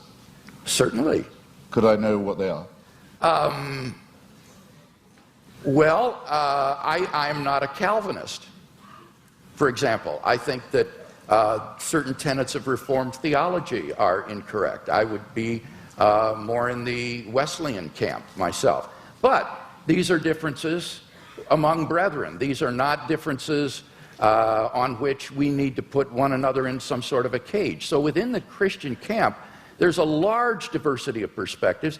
I'm sure there are views that I hold that are probably false. But I'm trying my best to get my theology straight, trying to do the best job, but I think all of us would recognize that none of us agree on every point of Christian doctrine, on every dot and tittle. Before Mr. Hitchens succeeds in launching another series of religious wars among Christians, let's get to the... Let's get to the responses. 7 minutes are each. Dr. Craig, it is your 7 minutes. Okay.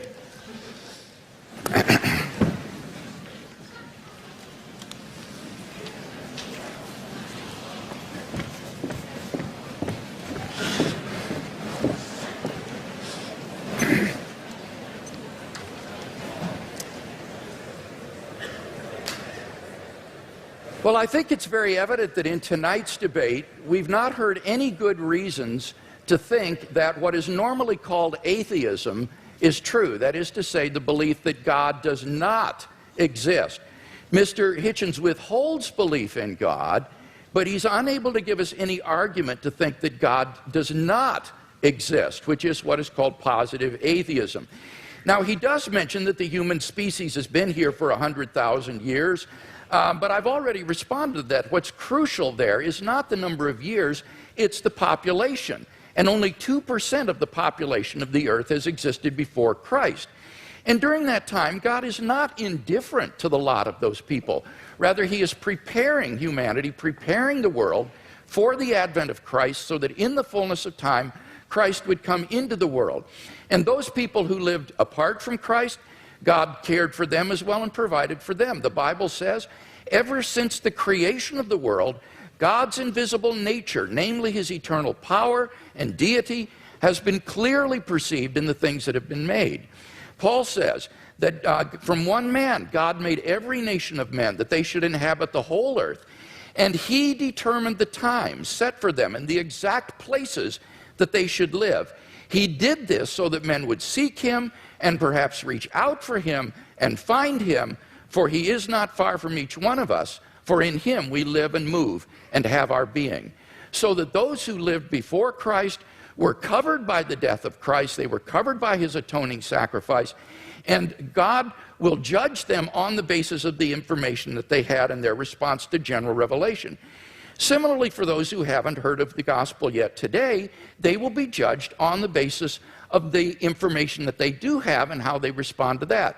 And aren't you glad that you don't have to judge them? You can leave this up to the hands of a just and holy and merciful God who will judge people on the basis of how they respond to the revelation that they do have. So we've not heard any argument tonight that God does not exist. Now, by contrast, I've given 5 arguments to show that Christian theism is true. First, we saw the cosmological argument. Mr. Hitchens has not disagreed with either of the premises of this argument, and so we have good grounds for believing there's a personal creator of the universe. As for the teleological argument, again, he didn't respond to what I said in my last speech with respect to the fine-tuning being well established in science, and that the fact that we're going toward nothingness, as he puts it, is an atheistic assumption, not a Christian assumption, and therefore doesn't do anything to disprove design. Now, what about the moral argument? Here he says that you have to prove that people would behave better if they believed in God. That's not the argument. I hope that's clear to everyone. The argument is that without God as a transcendent foundation for moral values, we're simply lost in sociocultural relativism. Who are you to judge that the Nazi ethic was wrong? Who are you to judge that the ethic of ancient Hinduism was wrong? Who are you to judge that the Afrikaner apartheid is wrong? This is all just the result of sociocultural evolution, and there is no transcendent objective standard apart from God, and that's what God delivers for us. Now, Mr. Hitchens says, name one moral action that an unbeliever could not take. Well, that's trivially easy. If God exists, there are all kinds of moral duties that we have that the unbeliever could not recognize. At the panel discussion last week in Dallas, when Mr. Hitchens demanded that someone name such an action, a pastor on the panel immediately piped up, how about tithing? Well, leave it to a pastor to think of that, but clearly that's an action that only a believer would take. Even more fundamentally, what about the first and greatest commandment? You shall love the Lord your God with all your heart, with all your strength, with all your mind. That is an action that only a believer can take. No unbeliever can discharge even this most fundamental of moral duties. But in any case, all of this is beside the point with respect to the moral argument. The point is that on atheism, there are no moral obligations for anybody to fulfill. In nature, whatever is right, and Mr. Hitchens is unable to provide any sort of objective foundation for moral values. Massimo Pigliucci is a philosopher of biology. This is what he has to say. He says on atheism, there is no such thing as objective morality. Morality in human cultures has evolved, and what is moral for you might not be moral for the guy next door, and certainly is not moral for the guy across the ocean. And what makes you think that your personal morality is the one and everybody else is wrong? What we call homicide or rape, he said, is very, very common among different kinds of animals. Lions, for example, commit infanticide on a regular basis. Now, are these kinds of acts to be condoned? I don't even know what that means, because the lion doesn't understand what morality is. Morality, he says, is an invention of human beings. It's just a convention that human beings have adopted to live together, but it has no objectivity. And that's what I offer Mr. Hitchens tonight, is a solid, transcendent foundation for the moral values that I think he so desperately wants to affirm. What about the resurrection of Jesus? Here he misunderstood N.T. Wright's argument. N.T. Wright's argument is not that the success of Christianity means that it's true. That would apply to Islam and Mormonism. Rather, N.T. Wright's argument is that the origin of the disciples' belief that God had raised Jesus from the dead is so un-Jewish, it is so uncharacteristic, that you have to explain what would bring them to adopt so radical a mutation of Jewish belief as belief in a dying Messiah and a rising Messiah. And he says the only thing he can think of that would explain this is the empty tomb and the post-mortem appearances of Jesus. And that's why Wright concludes that these have a certainty that is comparable to the fall of Jerusalem in AD 70. So you've got to get the argument right if you're going to deal with it. And in fact, I think the only explanation of these facts is the one the disciples gave, that God raised Jesus from the dead. Finally, the immediate experience of God has remained untouched. God is real to me, and unless I'm delusional, I'm perfectly within my rational rights to believe in God on the basis of this experience, just as I believe in the reality of the external world or the reality of the past on the basis of my experience. So I think in sum we've got 5 good reasons for believing that Christianity is true, no reason to think atheism is true, and therefore I think Christianity is clearly the more rational worldview.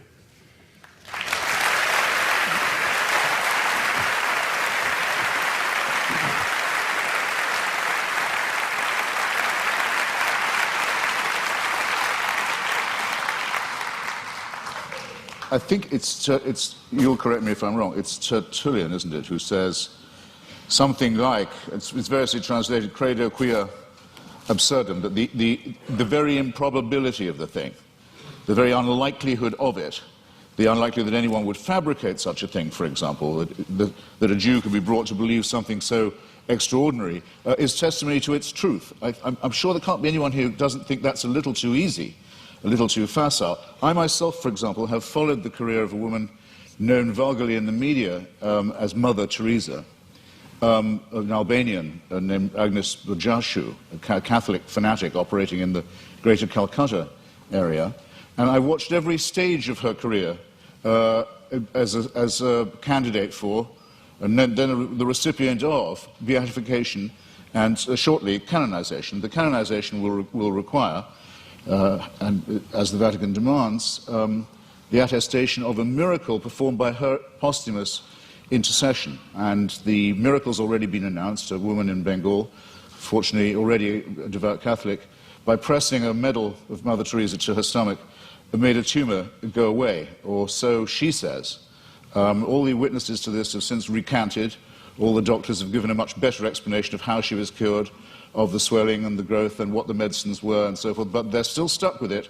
They have to go ahead with this process because, which will lead to countless untold suffering in India, because it will appear to license the bogus charlatanry of shaman medicine and intercessory medicine rather than the real thing. All of this will have to be gone through, this awful display, in the name of faith. And I just happen to have watched it at every stage, and I can tell you, it's depressingly easy to get a religious rumor started. You can count on an enormous amount of pre-existing credulity among illiterate, frightened, ill-educated populations. There isn't a literate, written down, properly attested witness of any real sort in the Gospels. It is, and you may as well admit it and stick to it because it's what you're good at, it involves an act of faith. Second, on the matter of my moral question, yes, it's true that Doug Wilson said that tithing was something I couldn't do, but then, I'm not moving the goalposts here, I don't think I'd regard giving all my money to the new St. Andrew's Church as a moral act. The only challenge that I've had so far that I really couldn't get out of, I should share it with you, was I was told, well, you couldn't do this. You couldn't say, Father, forgive them for they know not what they do. No, but nor could you, as people of faith. You wouldn't dare. It would be blasphemy for you to do it. There's only one person who can do that, even on your account. So with respect, ladies and gentlemen, I think both my challenges stand. It hasn't been shown that I couldn't be a moral person despite my unbelief, and it has certainly not been demonstrated that unbelief will guarantee you against, the belief will, I'll say it again, that unbelief will ensure you against wickedness. You mentioned things like apartheid and Nazism. Well, let me just run it by you. Partly this often comes up because people say, what about the crimes and wickednesses of the secular world? The apartheid system in South Africa was actually a creation of the Dutch Reformed Church. It was justified theologically as the giving of a promised land to one Christian religious tribe, in which everyone else was supposed to be hewers of wood and drawers of water. It wasn't until the Dutch Reformed Church, under pressure, agreed to drop their racist preachments of many years that the apartheid system could be dismantled. The dictatorship in Greece in 1967 to 74 was proclaimed by the Greek Orthodox Church as a Greece for Christian Greeks.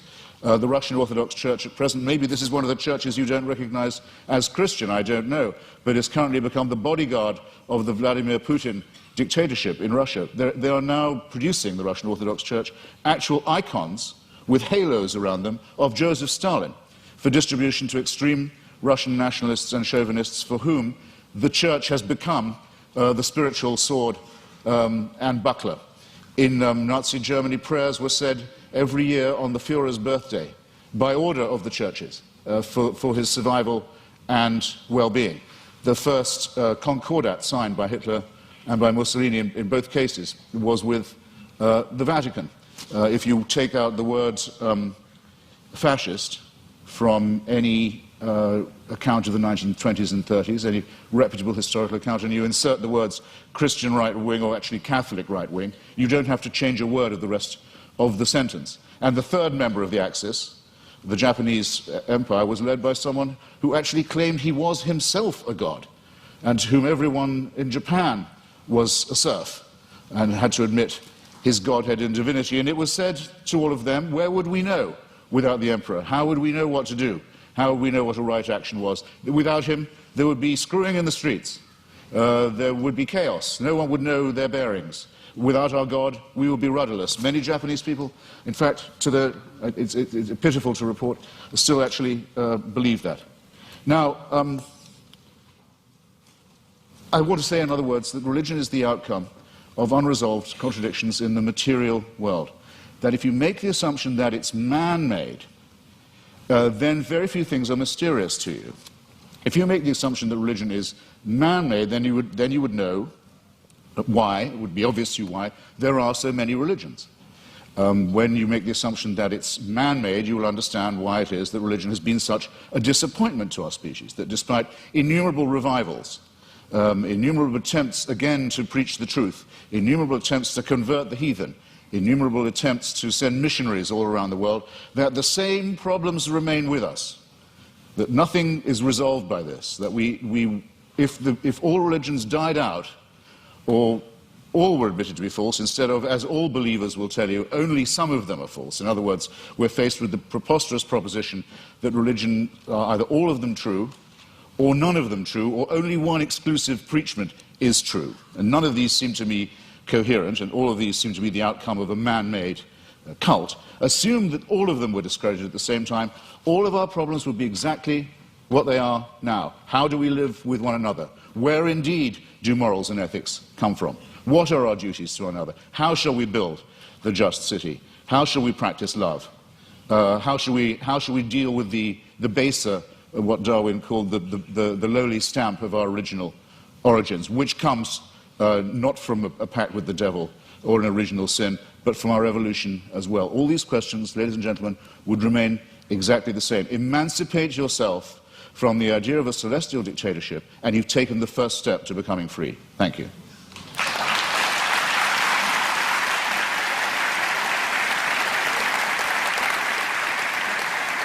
Dr. Craig, your closing argument, 5 minutes.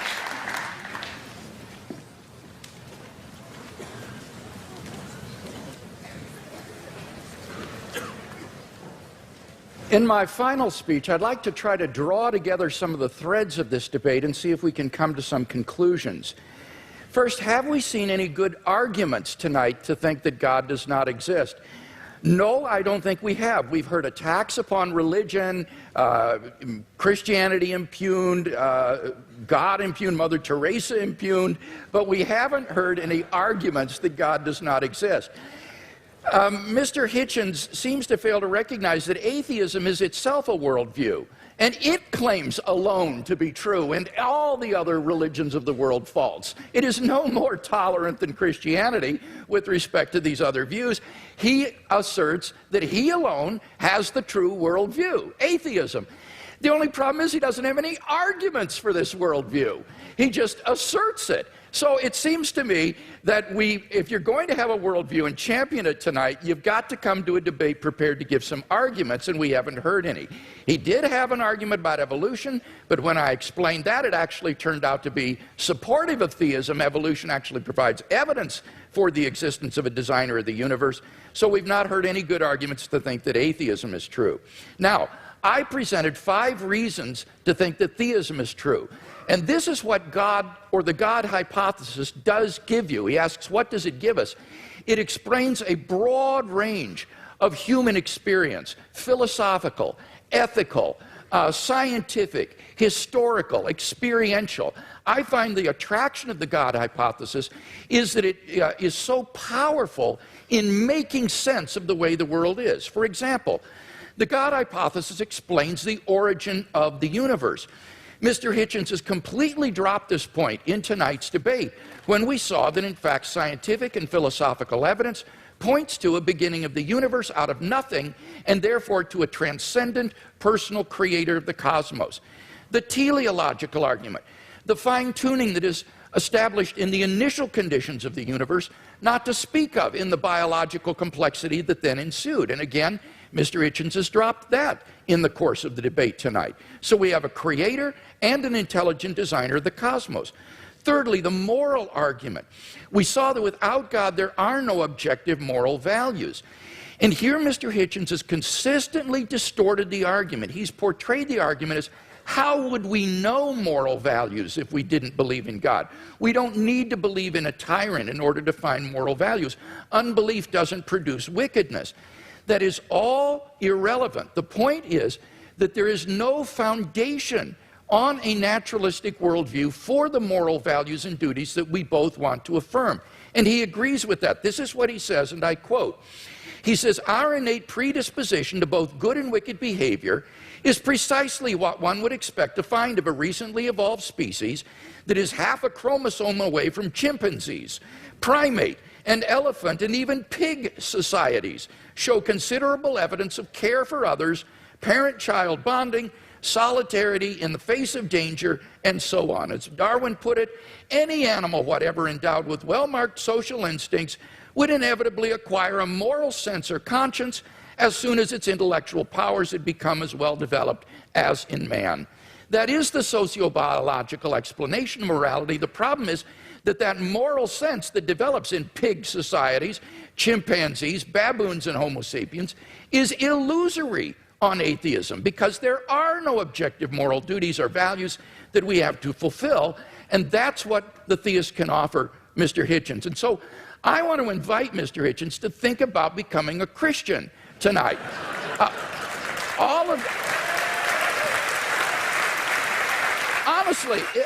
Honestly, if he is a man of goodwill who will follow the evidence where it leads, all of the evidence tonight has been on one side of the scale.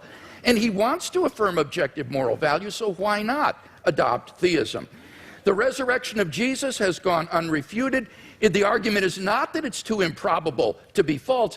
The argument is that you need a historically sufficient explanation to explain why the disciples came to believe this. And there isn't one apart from the empty tomb and appearances. It's not a matter of rumor, because the empty tomb was public knowledge in Jerusalem. It would be impossible for Christianity to flourish in Jerusalem in the face of an occupied tomb. Finally, the immediate experience of God. If there's anybody watching or listening to the debate tonight who hasn't found God in a personal, experiential way, then I want to invite you as well to think about becoming a Christian. I became a Christian as a junior in high school, and it changed my entire life. And I believe that if you'll look into it honestly with an open mind and an open heart, that it can change your life as well.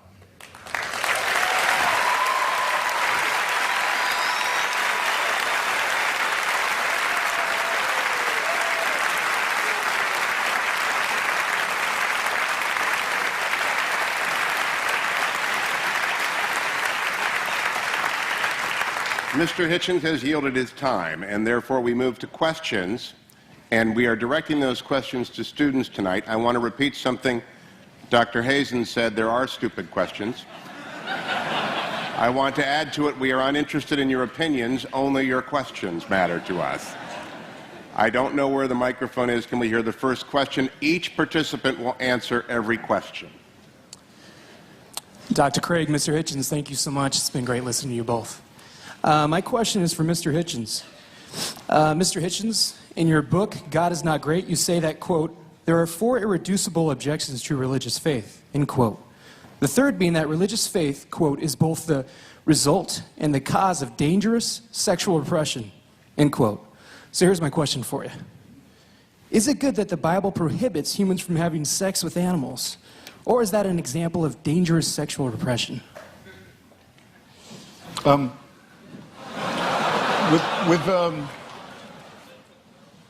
The allusion I was making was not to the man-made in the ordinary sense nature of religion, that you can tell from studying some of its codes that it's humans that are inventing it. That's why so many of the injunctions in the Old Testament are, as you quite rightly say, concerned with agriculture, shall we put it delicately.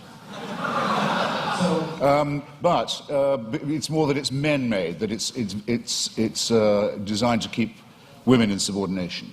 But could you answer the question? Do you think the Bible is right to prohibit humans from having sex with animals? I don't know of any good advice about having sex with animals. In favor of it, I mean to say, look, there are things that if people do, incest is one, and cannibalism is another. If you do them, you'll die out. A society that permitted it would. There were societies in New Guinea that did practice cannibalism, and there's a terrible disease that you get called kuru if you do it, and it seems to be. If you like, there are some rules that are self-enforcing. That's not what when I was talking about sexual repression, I was talking about the enormous number of prohibitions on sex between men and women, and on the evident fear of female sexuality, and the superstitious dread, for example, of female menstrual blood. Things of this kind. Dr. Craig, your assessment of that question and answer. Well, I think the question illustrates that apart from God, whatever is in nature is right. There is no thing barred in nature if there is no sort of objective moral code. So the question is a good one because it illustrates that here is a guideline for sexual expression that is very good for human beings and not something that's meant to be repressive or harmful to human beings. In fact, the studies I've seen says that religious people have more fun with sex than people who are not religious, and it's actually shows that they are more sexually satisfied in marriage and so forth. So I think the question makes a good point. I think I have to have another bite at this.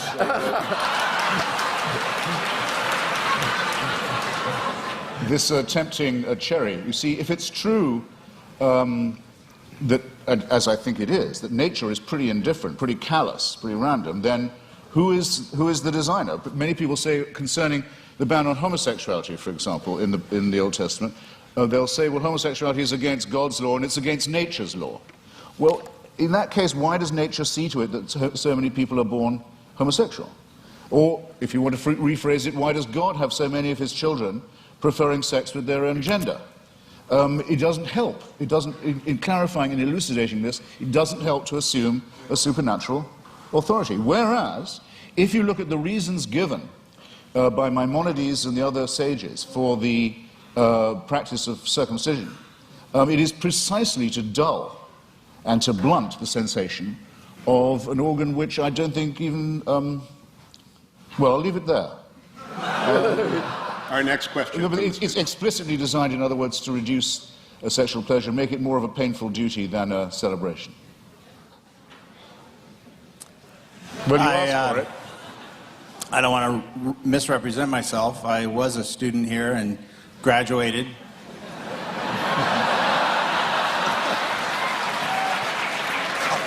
Somewhat by the skin of my teeth, but Mr. Hitchens, you stated that some of your most strongly stated arguments are that the results of religion, violence, death, destruction, the motivation being religion, discredit those who would promote a belief in God. However, I think there's an imbalance there in that the nuclear bomb was created by physicists, and is the most demonstrable violence perpetrated on mankind. So I wonder how you respond to that. Well, physics isn't an ideology. Physics isn't a belief system. It's a science. Well, I think that would be subjective. I mean, you could, any more than the Marie Curie discovering radium makes her practice morally different. I mean, it's not comparing like with like.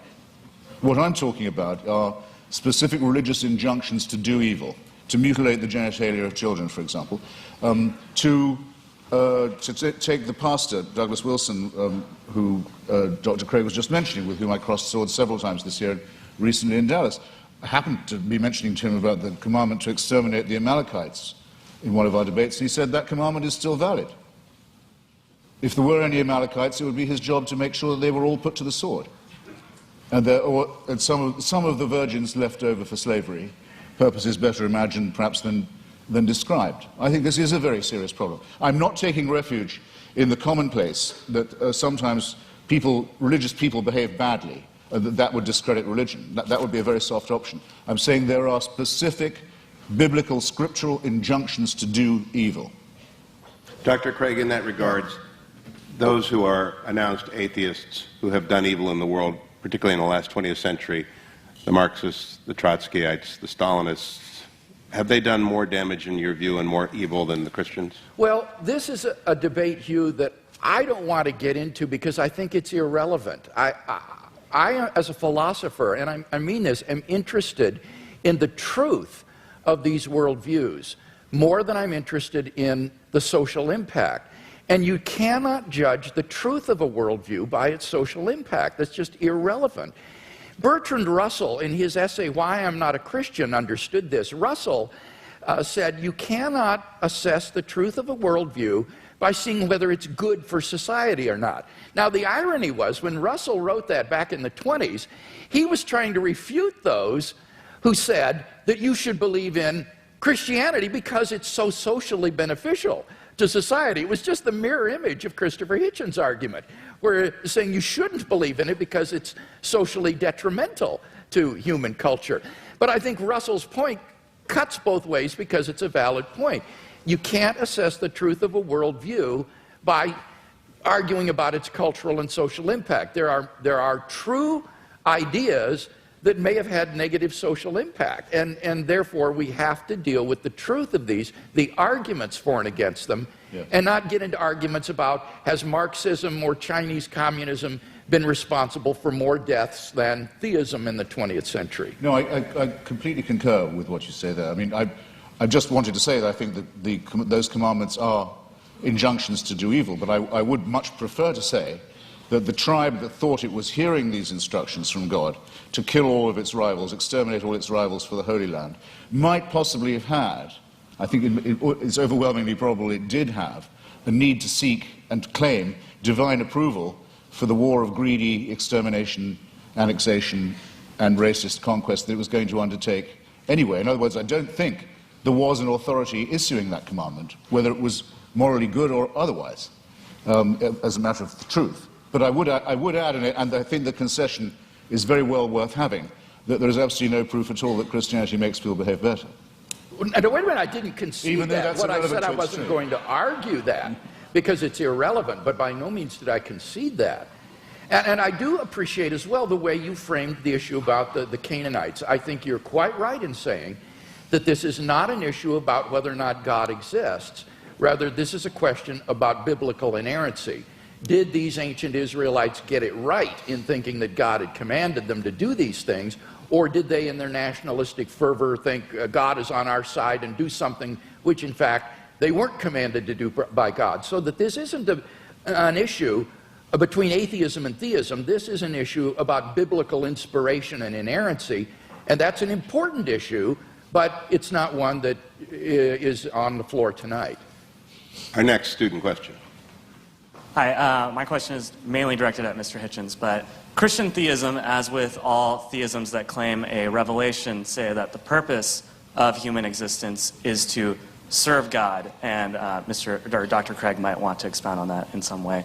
But Mr. Hitchens, as an atheist with no transcendent being giving you a reason for existence, what then is the best way to live life, or what is motivation for living life, or what is the purpose of your existence without a transcendent being telling you what to do?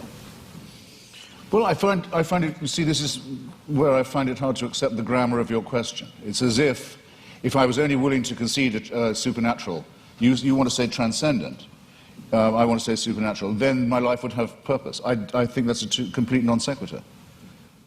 To me, at any rate, I'll have to just make the confession. And this is as real to me, subjectively, as any William Jamesian apprehension of the divine. I don't get your point at all. Dr. Craig, one of the written questions says, and I think it is consistent with the question from the audience, you have written that life without God is absurd, but I know unbelievers who are living fulfilling moral lives. In what way is their life absurd? Okay, let me respond to that and to the question here that was asked. I would say that the purpose of life for which God has created us is not to serve God.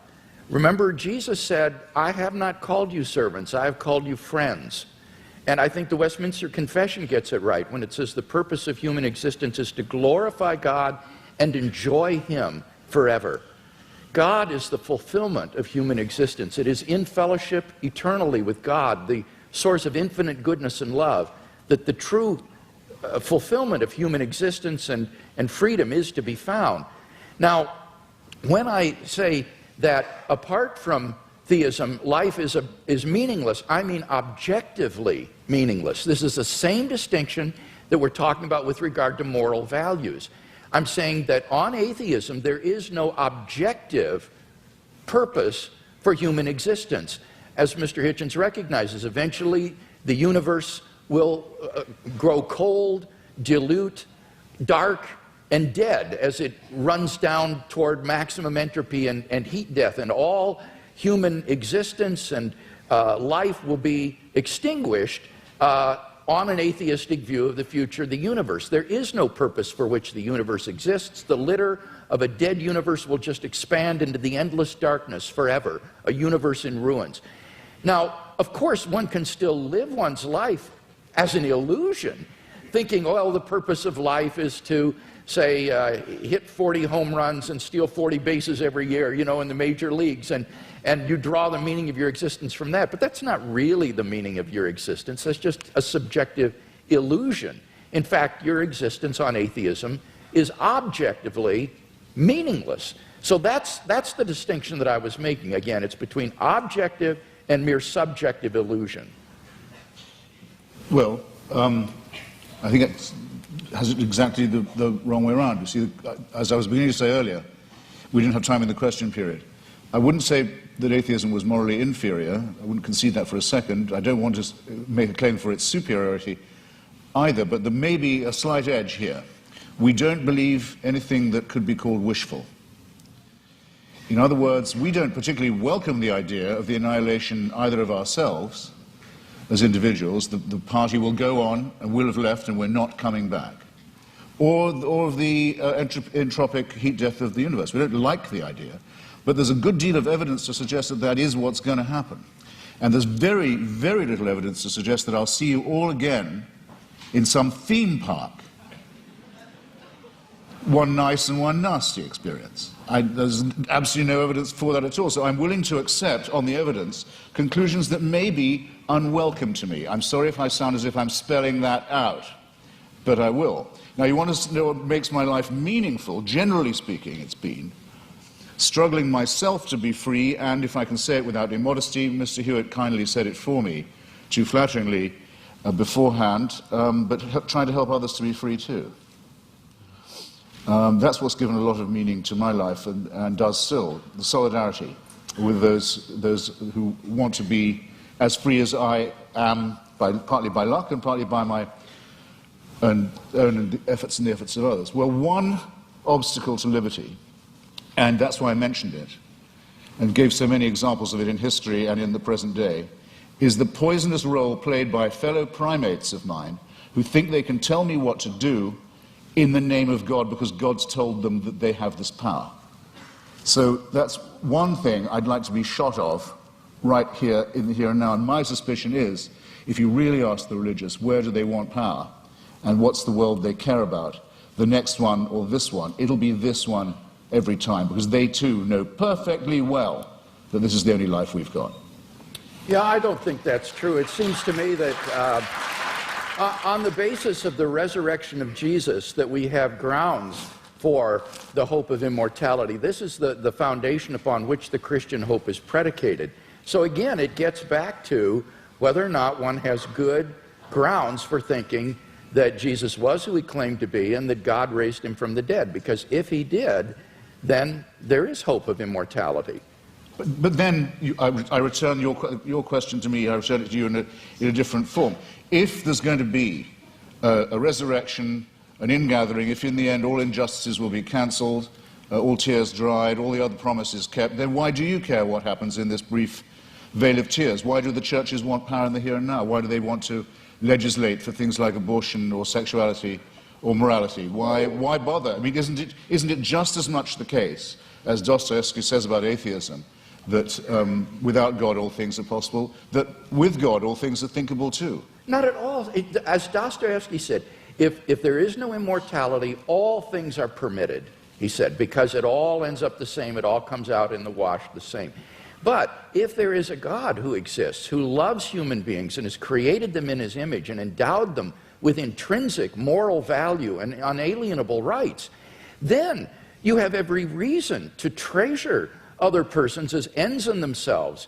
And the desire of pro-life persons to champion the lives of the unborn or the lives of the dying isn't a power grab, Mr. Hitchens. It's because they genuinely care about the lives of innocent human beings that they believe are being wantonly destroyed. So it's a very positive motivation. Agreed, but there are perfectly good humanist motives for doing all those things, and if you want to have a reason for caring about the survival and health and well-being of others, the idea that you might depend on them for the only life you've got, and they on you for solidarity, is just as good an explanation for right action. But per contra, if people think God is telling them what to do, or they have God on their side, what will they not do? That's what I meant by the reversal of the Dostoevsky question. What crime will not be committed? What offense to justice and to reason and to humanity is not regularly committed by people who are convinced that it is God's will that they do that? If they commit such atrocities, it is only because they act inconsistently with their worldview rather than in line with it. Jesus would not have been a guard at Auschwitz or someone who would take away the human rights of another person. You need to ask what kinds of actions are sanctioned by a worldview. And on atheism, as Dostoevsky said, it seems everything is permitted. Humanism, without God as a basis for humanism, is just a form of speciesism, a bias in favor of your own species. I think Christianity affirms the real basis for humanism.